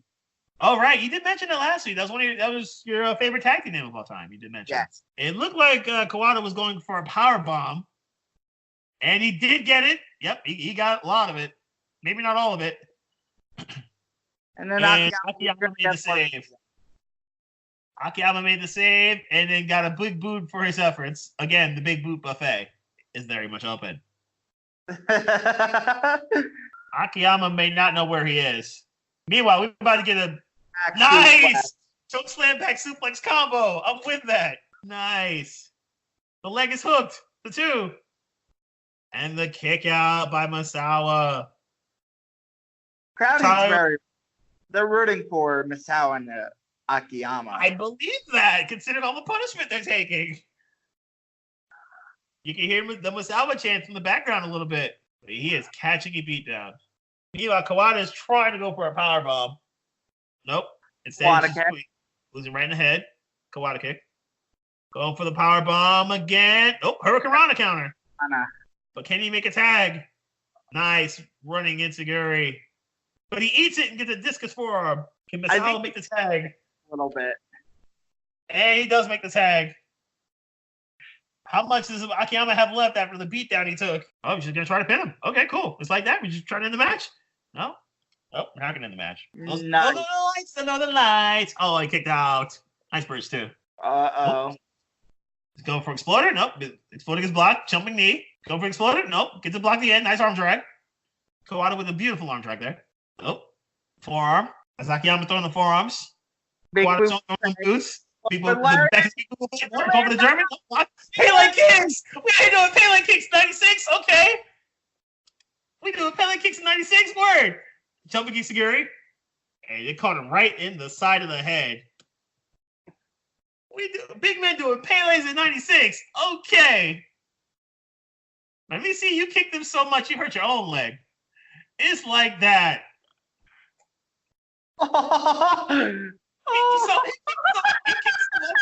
He hurt his own leg. Look at it. And Taue gets dumped into the outside by Misawa. Little Beautiful pescado by Misawa. As he takes out Taue. Meanwhile, Kawada's in the ring and he's holding his right ankle. Because he kicked the guy so much. Yeah. Meanwhile, he's trying to get the pin and the save by Misawa. Nah, not today. What a match. What a match. Oh, look at this. Look at how beautiful. That leg, the dragon screw. That dragon screw. Akiyama saw what happened. He saw what happened here. Nice dragon screw to the ankle. To the bad ankle. Waist lock. He's got the waist locked in. Going for a German. Connects it with a bridge. German with the bridge. But he gets kicked in the ribs. Oh. That technically is a tag. And Taue caused it. Shifts the weight. Akiyama definitely did shift the weight. Misawa's a legal man. Misawa's legal and Kawada's legal. That forearm was also legal. That's pretty much what happened to Taue. Wish the cameraman would have caught that, but we all know what happened. Go for the German. And he lands on the back of his head. And it looks like he landed on his shoulder, too. Now his shoulder's hurt. Oh, Akiyama's still legal. I don't think that's not a tag. Either way, the German suplex happened anyway. Another German. This on back of head. 1, 2. And he still kicks out. Holy shit. He still kicks out. Akiyama, if you're going to do it, you better finish him now. Wrist lock, exploder. But he gets back up. So he's got to eat another one. Number 2. And Kawada's still getting up. Misawa's holding Howe. Ooh. Knee to the back of the head and then in the front of his head hit the turnbuckle. A third exploding suplex. Taue being held back. And that's how the pin happens. Holy mackerel. 27-26 of brutality, violence. A little bit of psychology and a very productive finish. And pretty much the only way this was going to happen. This is going to finish was being one guy being held back to prevent the pin from happening. Highly entertaining stuff. Akiyama obviously was the shining star of this match. How many headshots did he take?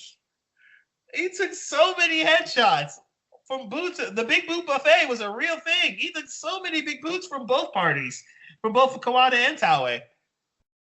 All the damage he took, and then we had Misawa with the saves, and then that Pescado was dope. The tope at the start of the match. And Kawada, with so many boots, he hurt himself. He kicked so many times, he hurt himself. That was cool. What a match. What a match. And they got trophies and 2 belts, and we'll probably not understand. Let's move on to Bret Hart, Steve Austin, but your thoughts on this match in total.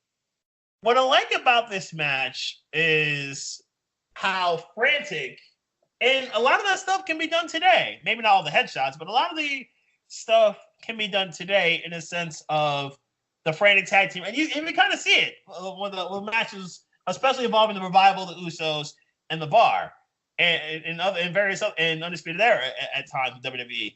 Where they kind of replicated the style of the frantic pace, the frantic breakups, the pinfall saves, and the pinfalls that happen where you kind of see the other partners kind of pulled away so they can't break it up and stuff. But you kind of see that now.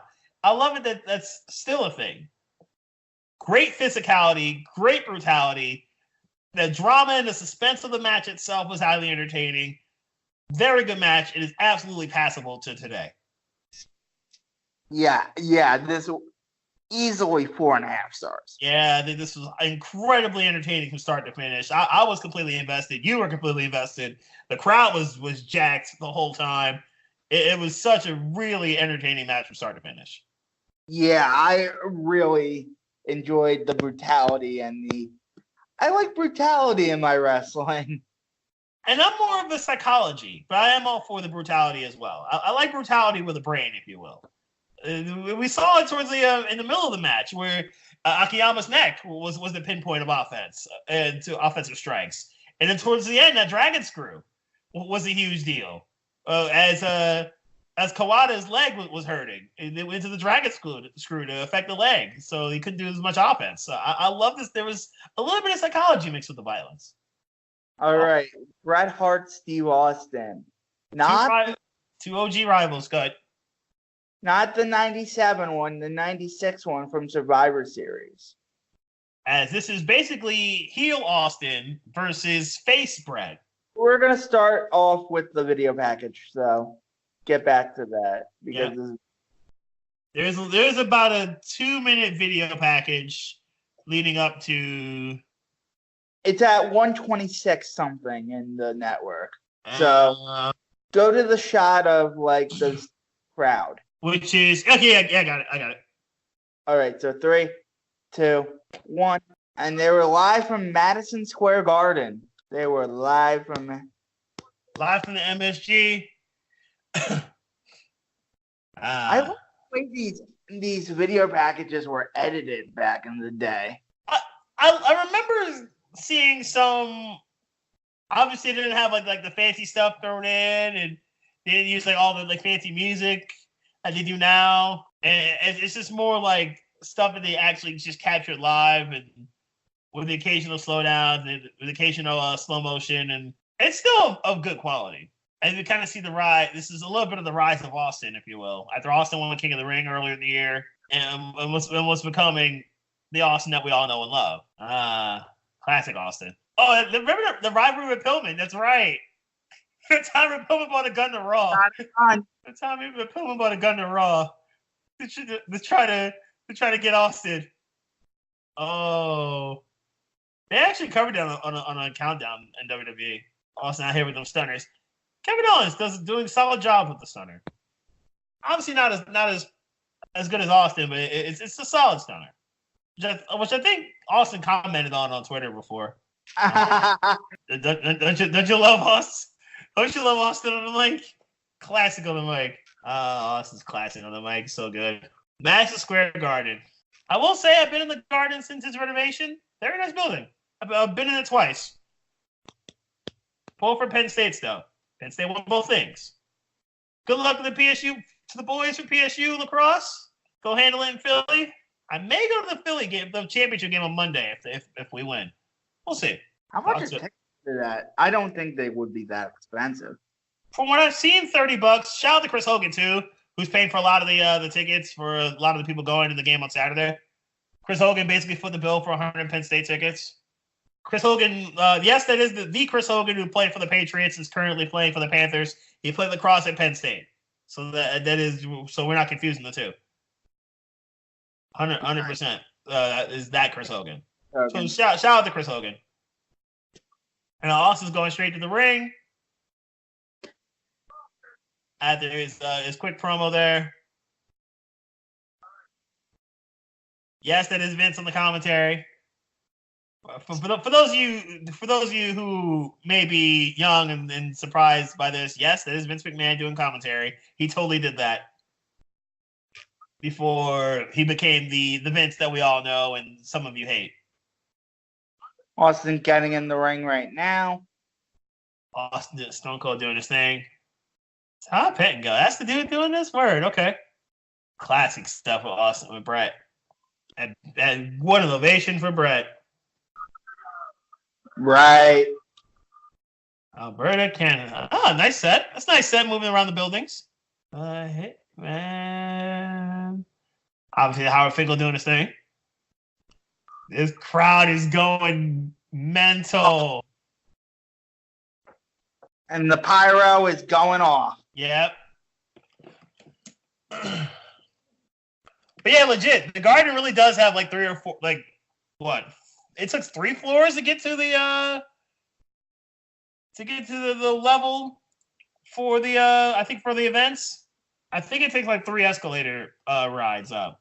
The Garden is a relatively huge building. Legitimately, that's a huge building. Is MSG. Right. Not to mention Penn Station below it. It is really, if you've never been to Madison Square Garden, first off, go. Second, it's a gigantic building in the middle of New York City. So it's a excellent. It is a really well kept building. I will give the Garden this. It really did. They did a good job with the renovations. They really did. Let's see it. Good old JR doing his thing. It will be different hearing JR not as the main play-by-play guy, full on. I know we've heard it in different matches. Solo. I don't think he'll be the full-on play-by-play for AEW either. Yeah, that's what I'm saying. Like for when AEW is that's really what I was getting at was when AEW starts, where he's not the play-by-play, not the full-on play-by-play dude. Yeah. Austin. Basically, so number one contenders match. The winner gets the Sid HBK winner. Awesome. And Brett versus Austin. Stare down. Obviously, Holyfield Tyson won, and Austin let Brett know how he feels about him.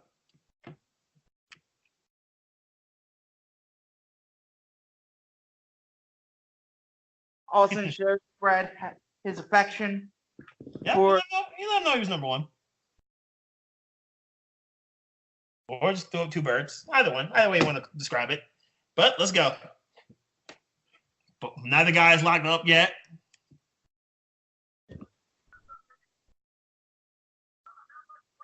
Collar and elbow tie up.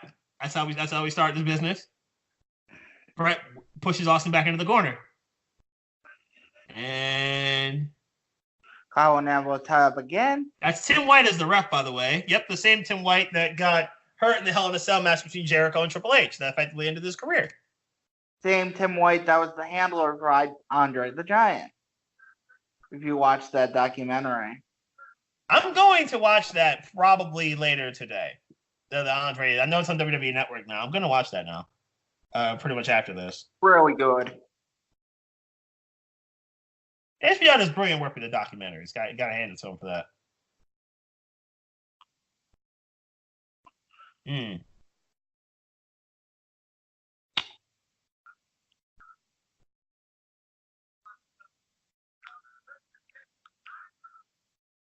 Beat it, tap out to the other.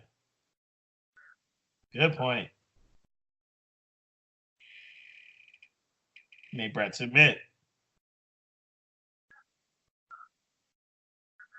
No, we're not foreshadowing at all. I think they are.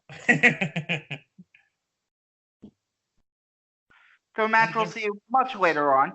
What a difference a year makes, right? What difference? 6 months. Because that match happened in March of '97. Well, true, but the whole sharpshooter thing. The sharpshooter locked in on Bret Hart thing. But I totally understand. No, we covered both parts of it. We can talk about both parts of this. Nice, as Bret Hart basically tries to yank the shoulder out of the socket of Stone Cold. That is the left shoulder that he's working on. Repeatedly.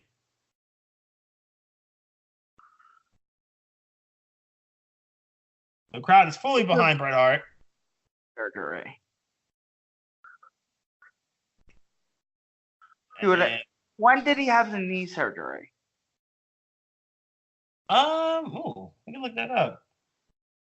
As Bret Hart continues to work on the arm.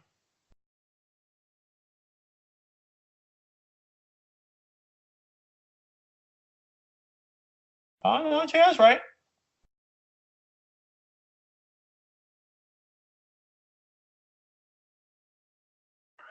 Nice arm drag by Bret.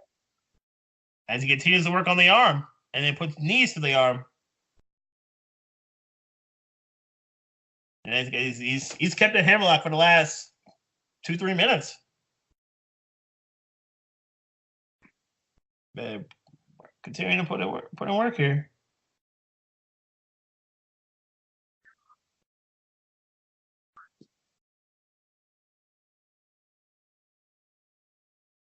This is some good wrestling right now. Nice. Nice drop to a hold by Austin. Yeah, this is good wrestling. And right back to the hammerlock.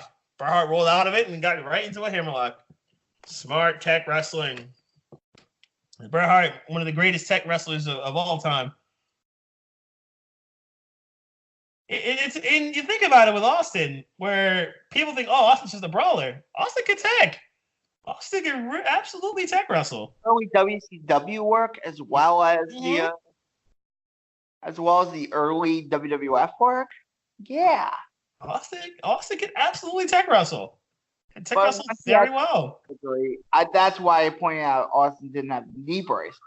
Once he had the knee surgery, he changed his style to be more of a brawler. Right.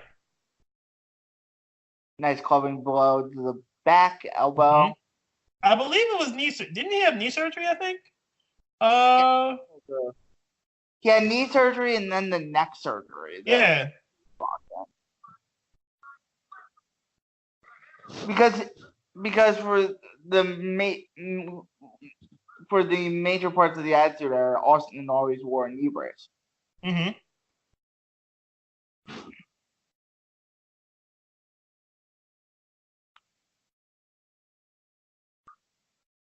That's why I pointed out that Austin didn't have the knee brace. He has knee pads, but not a knee brace.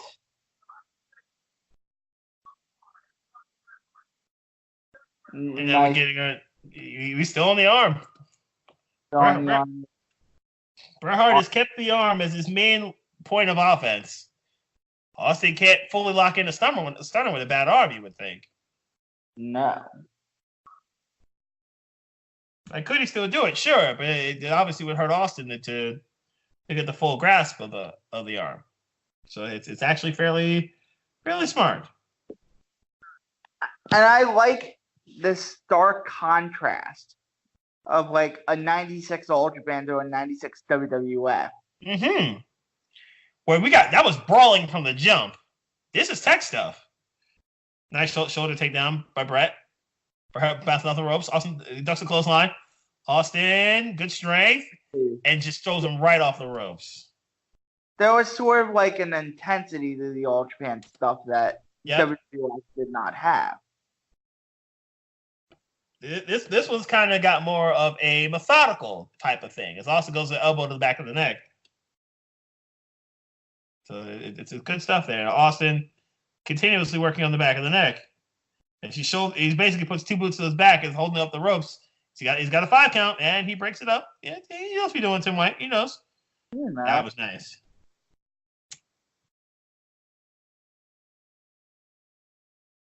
They took another look at the scraping of the neck. Mm-hmm. Yeah, it's not in a good place right now. And Austin with the stomp. Repeated stomps to the back of the head. Actually, no, not stomps to the back, stomps to the front of the head, I should say. He's going to guillotine him. And yes. And now the main focus for Austin is clearly the neck and the throat of the excellence of execution. None of it really legal, but semantics, everybody. Well, you can't bite if you can't breathe. He's choking him now. Yeah, pretty much. Austin continuing to go to work. Basically a forearm to the neck now. Bret Hart falls right to the floor.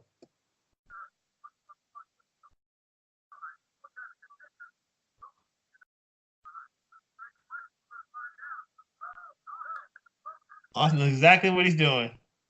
And Austin gives everybody what he thinks of them. No, he actually didn't put the middle fingers up this time. He didn't do that this time.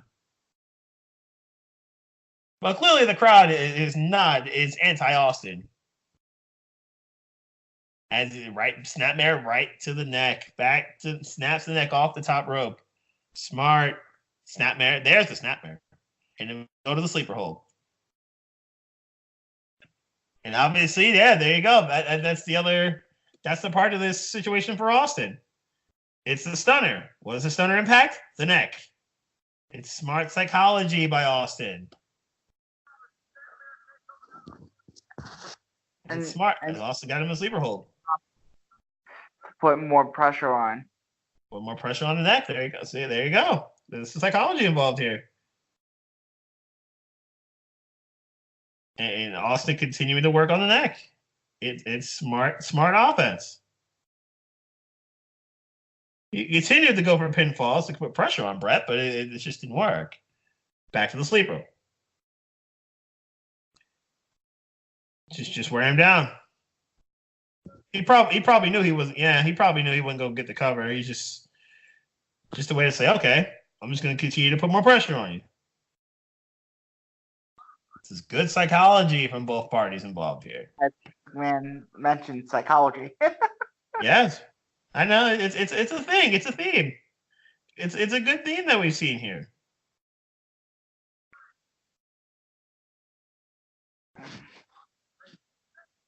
But yeah, there's a difference between this and All Japan. There's a whole lot of this methodical. Bret Hart fighting back. Bret Hart throwing hands. And we know Austin can throw them, but Bret Hart throwing hands too. Austin with a kick. And the fists are flying. Now we're getting to more of a brawl. And Austin with the boots. And then right back to the neck. He breaks it up before Tim White gets the squat by him.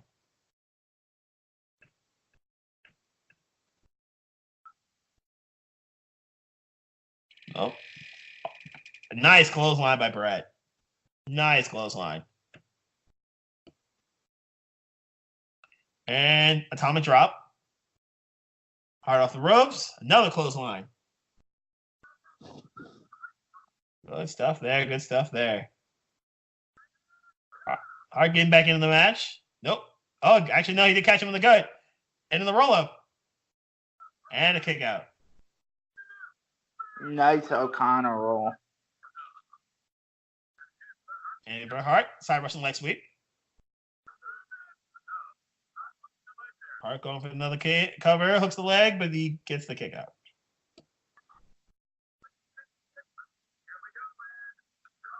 Oh, I should say. Oh, he went for a bulldog and Austin countered, and that did not go well for Bret. He was going for the bulldog indeed, but Austin countered, and that did not go for Bret Hart very well. Austin sent him right to the turnbuckle, where he ate nothing but turnbuckle. Austin going for the vert suplex. He's thinking about it, but gets it countered. Bret blocks. Austin then takes him to the top turnbuckle. This is a page out of Bret Hart's book. It is, but Bret Hart would usually be the one doing the suplexing. Instead, Austin takes him to the top rope.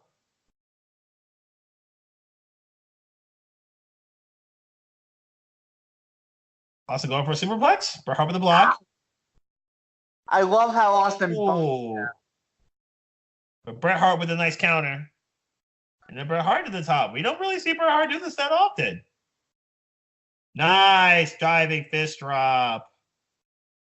Or diving elbow. Or diving back elbow. That was nice.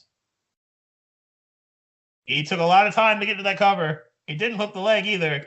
And Austin would get the kick out either way. That was smart there. Sidewalk slam. And Austin actually caught him. Austin with a nice block there.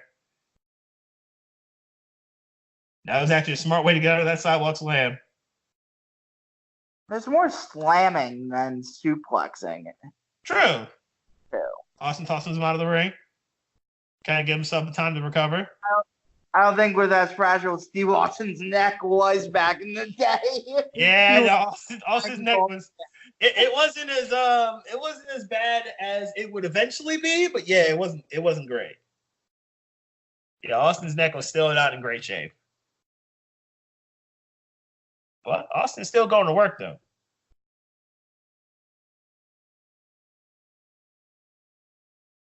Austin basically beating on Bret. Punches to the gut and then punches to the back. Or clubbing blows to the back, if you will. Well, Austin breaks the 10 count. So Austin go back to work. And to the spine. Austin goes to the spine now. Austin goes right, and Austin gets back into the ring. Gives it to the crowd some more. That time he put up the middle finger. If that time he did it, yes.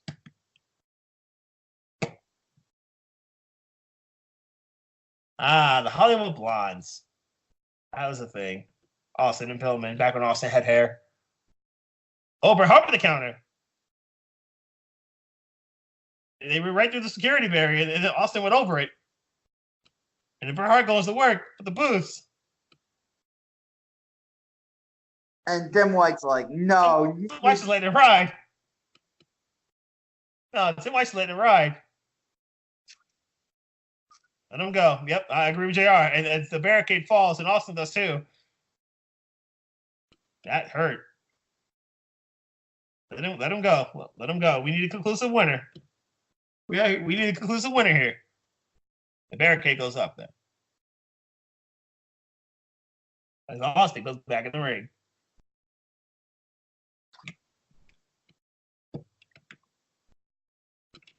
And Austin goes right back out of the ring. Smart. Austin creating some distance. I'm not even mad at this.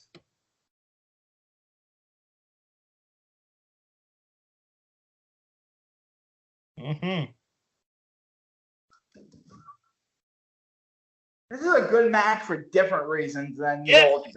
Because it's methodical. It's a methodical match. It's not guns blazing. Austin catapults onto the announce table and right into the lap of Bret Hart is set right into the lap of JR. JR is still down, and Austin's wailing on Bret as they're both on top of JR. Vince is still talking as JR is buried under those chairs and Bret Hart. This is the legendary moment from this match. Wailing on Bret. And Bret Hart took a little bit of a beating. That's not even JR. Hold up. Let's run it back. They did run it back, and yeah, it is JR. Austin goes right back to work. No, that was Hugos and Ninovich. Oh, it's Ninovich. Oh yeah. Okay, the Spanish dude. Yeah, that's right. That wasn't JR. Bret Hart was body slammed onto the table, and then caught a. Back in the Spanish announce team did not just get. They were part of the action. They didn't just get the tables destroyed. They get themselves destroyed. Yeah, really. And Bret Hart is catching a beating. This is a very good match. The point of the elbow, clean on the Bret Hart.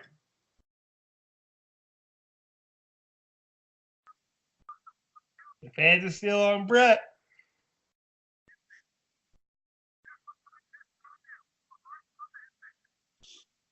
Can Austin finish him? That's the question. Nice suplex. I like the camera angle too. The camera angle just following Bret Hart like that, and then you can still catch the suplex as he hits the canvas. Good camera angle there. Stomp to the gut. Keep it going.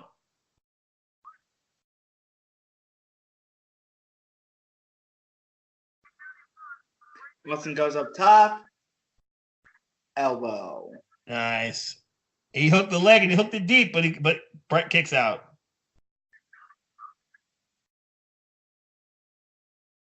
Austin goes back to work with the elbows.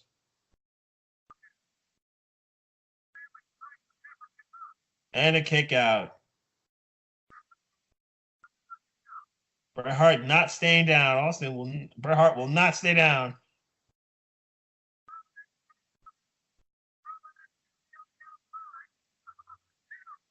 This is the Royal Rumble where they both won it, right? No. The Royal Rumble 97, Austin won. Actually, Austin won it conclusively. I thought there was one with Bret Luger won the Collabo Rumble. Yeah, Bret Luger won that Collabo one. That's right. I don't know what I'm thinking. Austin. That's right. Bret was champion probably by Royal Rumble. Yeah, he was. Yeah. Nice. Austin basically drives his leg in the back of Bret Hart's neck, using the ropes for support. He loses the title, I believe, in that fatal four-way to Shawn.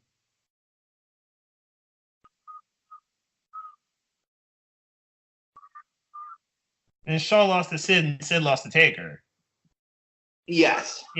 Shawn lost to Sid. I think Royal Rumble. I lost to the Sid. Hmm? I'm confused. I mean, we can look at the timeline and make sure, but I know going into WrestleMania 13, Sid was the champion, and Sid lost to the Taker, which really is the first champion I could 100% remember, and I can name every champion from then on, but it's a nice domino stretch, and Austin can even use the ropes for leverage if he so chooses. Because Tim White's completely, and he does. That's exactly what he does. Uses the ropes for extra leverage, and Tim White can't see a thing. Oh, he caught him. And he breaks it up. Oh, easy now, Austin. Chill, Austin. He just flipped off the ref. Oh, facts.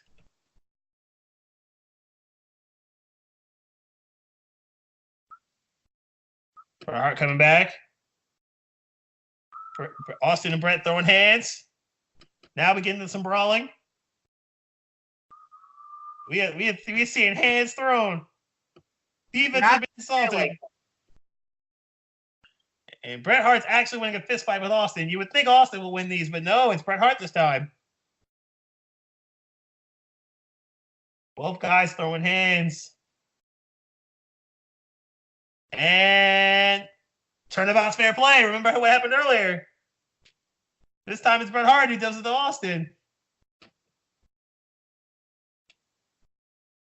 Goes around, comes around, Vince says. And indeed it does.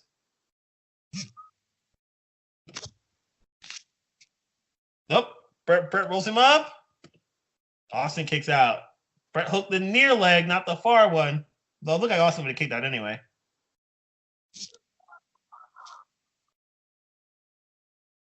Boom. Bret go for the pile driver. And clean. Ow. Austin landed on the top of his head. And still kicks out. Going for that sidewalk backbreaker. And got it. Bret's going up to the top. Got him cleaned with it too. And Austin catches. Bret Hart's not known for the going to the top, and Bret Hart took too long. And that was a very hazardous result. That was a very hazardous result for Bret to go to the top. And now Austin catching them with the chops.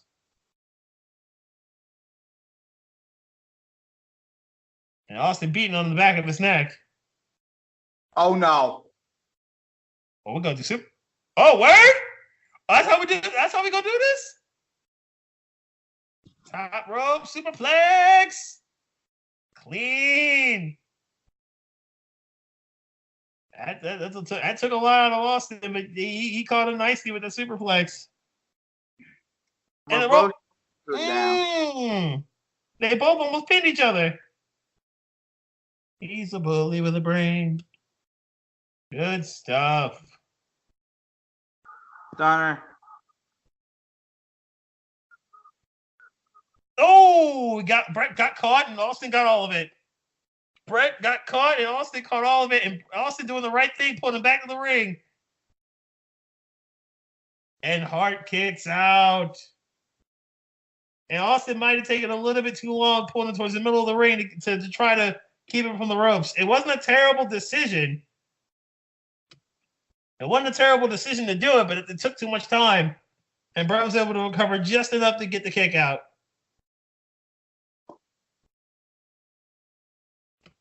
I'm amazed he hasn't gone for the stunner again. He hasn't done it yet.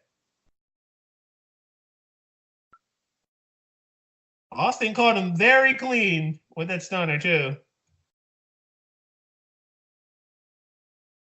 Oh, remember what was said at the start of the match, right? There it is.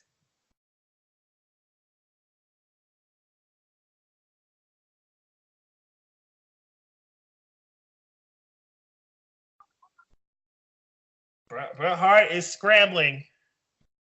He's scrambling to get to the ropes. He's crawling to get to those ropes.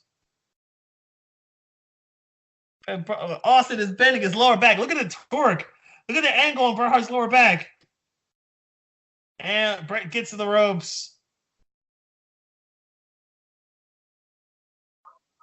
He's got a. That was close. That was almost a 5. It really was. That was really close. But instead, Austin does break. But Austin is continuously dropping those boots.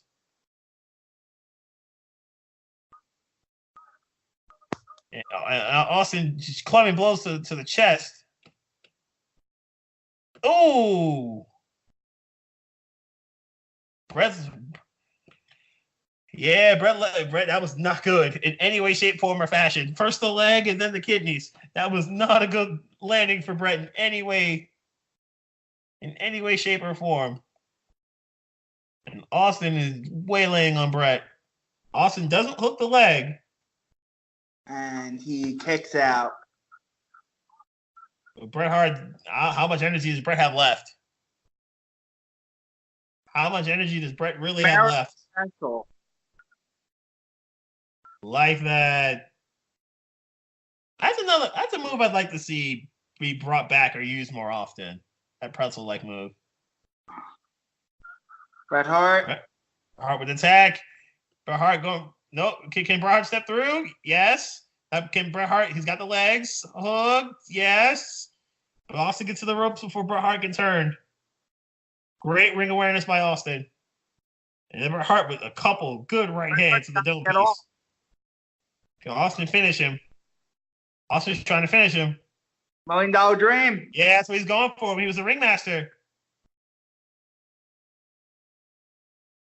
Back when Austin was the ringmaster, and he's Bret Hart trying to reverse it. Yeah, he does. Bret Hart with the tag. Bret Hart with the tag. Oh!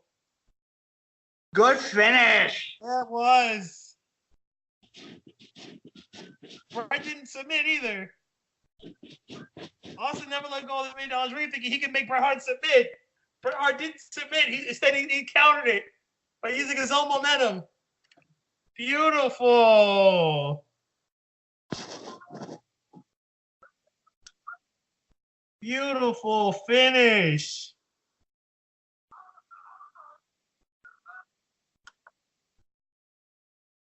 Austin basically pinned himself. He sure did. And we've seen WWE do this finish several times since. Especially with Finn Balor and Joe at TakeOver Dallas. I mean, that's the one I remember the most. But they definitely done this finish a couple times, where somebody would have a submission hold of that similar degree, and then it would get countered basically by the momentum of the person with the submission being applied to. But this was good. Good stuff. Really good stuff. Good job, boys. So I think what I like about this one is it's methodical. Done with a methodical pace. Done with a pace of, okay, there's going to be some brawling here, but this was tech wrestling. As we noted throughout the match, Bret Hart and Stone Cold Steve Austin was a bit of he could wrestle. Austin could tech wrestle. He was very solid with the technical wrestling as well as the brawling. And Bret Hart, as we've seen here, Bret Hart showed some brawling in here. Bret Hart threw some hands. And Bret Hart got the better of the exchanges at points in the match. Ultimately, Austin couldn't finish him with the stunner. That's pretty much how Austin lost the match. He couldn't finish him with the stunner and got beautifully countered by Bret Hart. So, great win there. Matches we've seen so far, this is the one I like the least. Okay. But I still liked it. It's not like it was a bad match. It's just you love the other stuff more than this. Yeah, I love the brawling. I love brutality. Understandable. But this was great technical. It was great technical wrestling. It was really good brawling. It was really good psychology. We had Austin work on the neck for a good half of the match. And obviously the stunner impacts the neck. And Bret working on the arm to try to negate the stunner at the start of the match. And Bret basically trying to fight back because Bret had to basically play defense for the second half of the match with all the work that Austin did on the neck. So it really is a match that had several different forms. Part one were Bret's offense on the arm. Part two, Austin's offense on the neck. And then part three, both guys trying to hit their best stuff to get the win. And then Bret Hart with a really resourceful counter to actually get it done. I like the All Japan match best of the four. That tag match was really good. I'd go with the tag match one so far. I'd probably go Cena Umaga 2. Kana Paraguayo 2. Okay. And then Cena Umaga 3. Bret Hart Austin 4. But they're such different matches. It's like comparing apples and oranges. But that's the beauty of this list. You get so much in terms of, okay, you get one match that's a technical match. You get one match that's a brawl match. You get one match that's meant to be a fight. And you got a match that was basically it went all over the place. I mean, they all have different souls and they all have different energies to it. And that's the beauty of this list. as we get deeper into it, we're going to see even more of this. So what's coming up next week? Next week, a match I was at. Yes. So we're going to get your perspective on the crowd, on the energy of the building, how much it had left, because TakeOver Philadelphia was outstanding that night. But yeah, we're going to get your perspective of what it was like to be in Philly at Wells Fargo Center for TakeOver Philadelphia with Gargano and Almas. An absolute match of the year. And then 96 and 95 is a match from 7/28/94 for the Triple Crown Championship. We go back to Mitsuharu Misawa versus Steve Williams, Dr. Death. Dr. Death, Steve Williams. And then in 2 weeks, we have a New Japan match from the 80s, Akira Maeda versus Jun Akiyama. Tatsumi Fujinami. Why did I think they were the same person? I don't know. And then from 1977 Houston, NWA World Heavyweight Championship match, Terry Funk versus Harley Race. That's a different contrast in style too. As we know of, what do we know about Funk? We know Funk is more of the brawler type, and we know Harley Race is more of the technician type. So that's good. That's a good contrast style Nick Fights type of deal. What's up? This was in 1977. This is before Funk went nuts. Is what you're saying here. Yes. Fair enough. That's also good. We get tech type Terry Funk. That's actually cooler. I'm looking forward to Ric Flair, Ricky Steamboat, and Jerry Lawler, Bill Dundee. So even in the matches upcoming, they're so different. Yes. Every one of these matches has a different soul. Every one of these matches has a different soul to it, has a different feel to it, has a different vibe and atmosphere, and they're coming from all kinds of different eras. And that's just going to make all this really entertaining. Kind of get a mix of a lot of different styles that are used, and in some cases should be used in today's wrestling. Yes. So Twitter and Facebook and all that good stuff. Plugs. Yep. So twitter.com/BeastMike is where you can find me. Naturally, I'm going to be talking more so sports than wrestling, but obviously I throw some wrestling in there. And let's see. I'm going to be on radio probably. I just started my internship at Magnum Broadcasting. I'm probably going to be behind the boards very, very soon. And we'll possibly be on air doing commercials and stuff like that. So I won't be a hard guy to find on the radio if one is willing to look. Or in State College. I'm in State College, Pennsylvania. As some may know, obviously I go to Penn State, so I'm still here. I may be back in Philly for the lacrosse championship. Penn State wins Saturday afternoon. We will see. But I'm going to make stops back in Philly at different points during the summertime. Yes, and you can find me on Facebook at DJ D Cooks, on Twitter at DJ D Cooks Wrestle. We have a Facebook page. Get in the Ring on the Social Suplex. That's the name of the. I can give you the URL real quick. All right. Let me. I believe it's GITR Social Suplex. I believe that is the official hook. But he will also be able to give that out on Twitter once he plugs the once the podcast, once this show goes up.